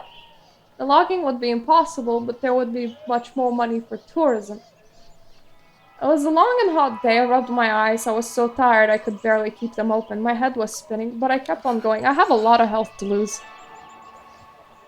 It was a little heat stroke when so much was at stake. The talks continued.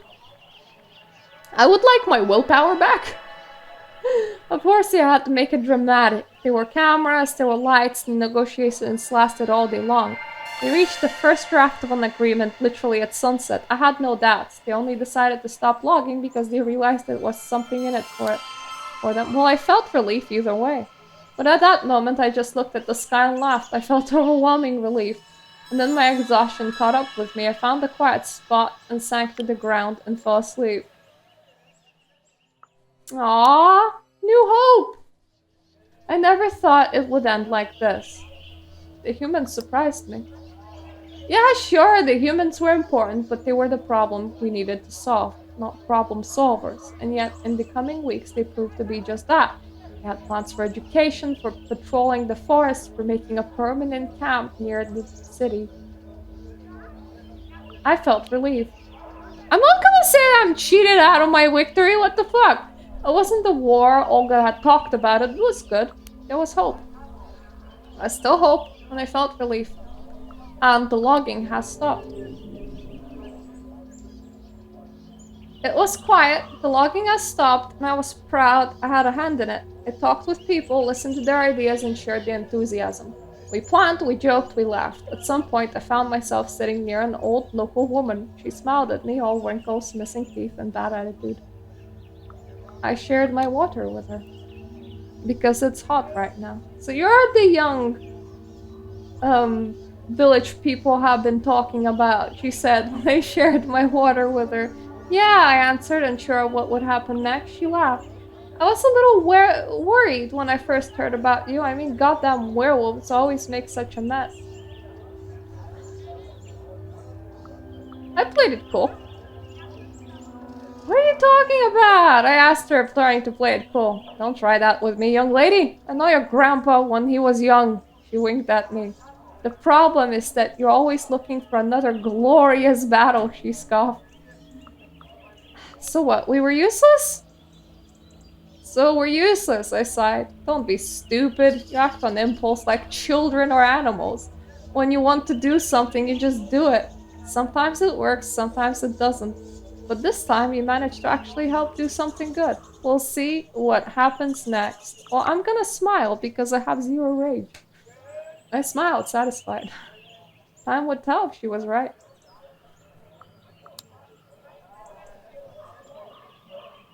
We gathered in the clearing in which I first woken up as a Garou. Lisa stood in the middle of the clearing, the wolf and the weasel by her side. Now, she said, looking at Cornel and Olga, you two, you need to resolve this today. Olga nodded. There was anger in her eyes. It won't last. The peace won't last, she barked at Cornel. I should have stopped you, then we wouldn't be in this situation. That night, we planned for the future. Olga tried to keep the set together.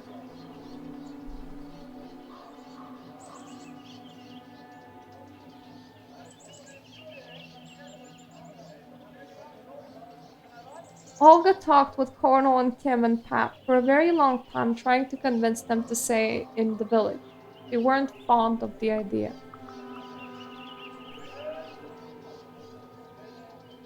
Look, it's my pack too, so I'm just going with them. I went with them. They were my pack, my new family. Lisa and our patrons made sure that we did right by Garou law and the set matters were resolved. But more happened that summer. But it didn't cover everything that had happened that summer, though, so some consequences would have to unravel with time. Anya and Bartek were still alive. Oh god, they could actually die! Despite everything that happened, Anya and Bartek were still alive. They had a summer fling and would both remember with a smile. We would disappear from each other's lives slowly, and our paths too different to keep up with one another. It was all still ahead of me. For now, the first chapter of my new life was coming to an end. I come here for family. I come to this village to learn something about my roots, and now I know them. But my grandfather had been right to leave. I would take the forest with me wherever I went, but I couldn't stay with her. But I loved the forest, and I knew that she was watching over me.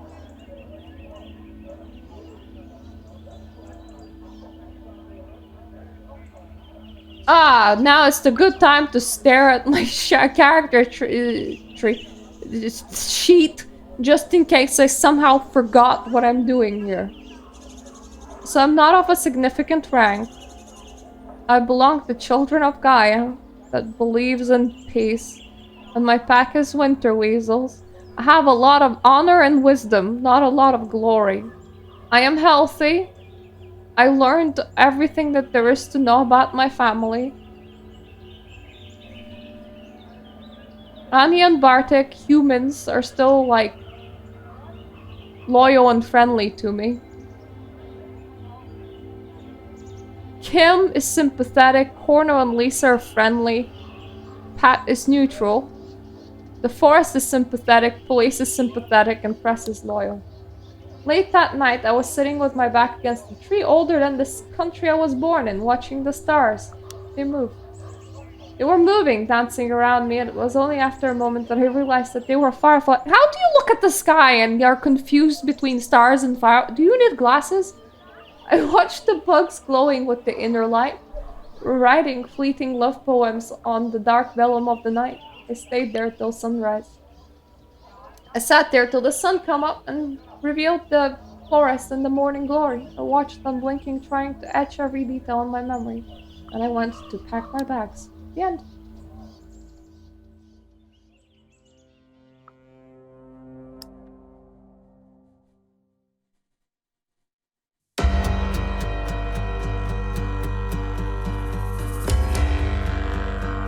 Okay, so they had a development team. Cool.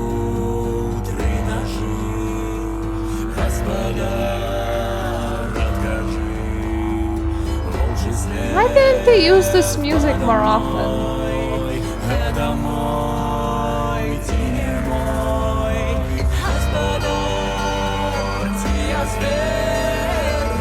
It was all Polish team as well, which is very nice.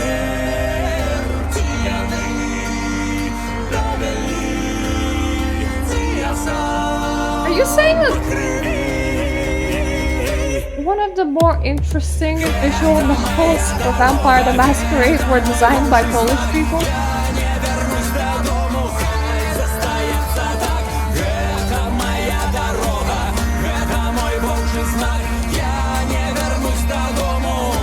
Did they at least get funding?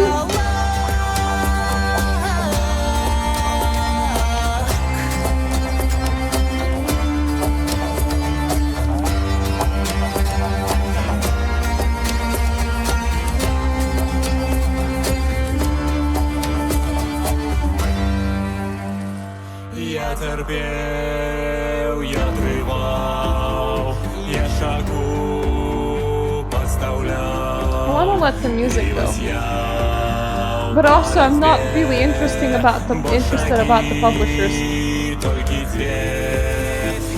It's nice that they exist and all, don't get me wrong. But when I'm thinking about video game development, I don't think about junior financial specialists.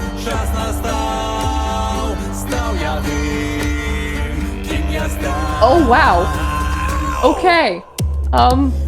Quality assurance has a CEO, a vice president, head of QA, QA lead, and then a singular tester. Do you need all those 5 people above the tester?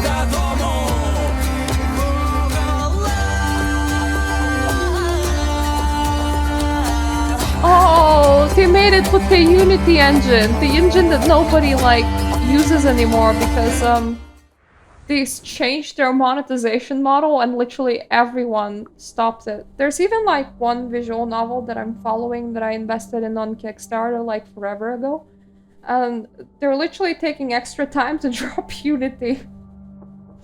At one point, Unity was gonna charge per install. Charge the developers per install of the game, which is literally why everybody dropped it. They walked it back, but didn't walk it back enough, so people aren't really coming back to it. But that was the heart of the Forest. I'm happy with this playthrough. I wanna know what happens if you deny that you're a werewolf. You just try to completely avoid ever transforming. So, the next time when we come back here, I want to do one more playthrough, because this was kind of shorter than I expected. I want to have I was planning for 3 streams. I want at least to have 2 playthroughs, honestly. On the next playthrough, I just want to ignore being a werewolf entirely and see what that does. So, thank you for joining me on this lovely Christmas day. It was full moon today, which felt so perfect for streaming a werewolf game. I'm glad that I finally got to finish this game. I haven't done it at all, and it has been lying in my library since 2021 because I bought it going, I do World of Darkness things, and then I've never done it. So these kind of little breaks are the perfect time to do it. The proper werewolf RPG, I don't care what people think about it. I would also like to do it at some point. But it's just not in the plans at the moment because that's an actually proper length game.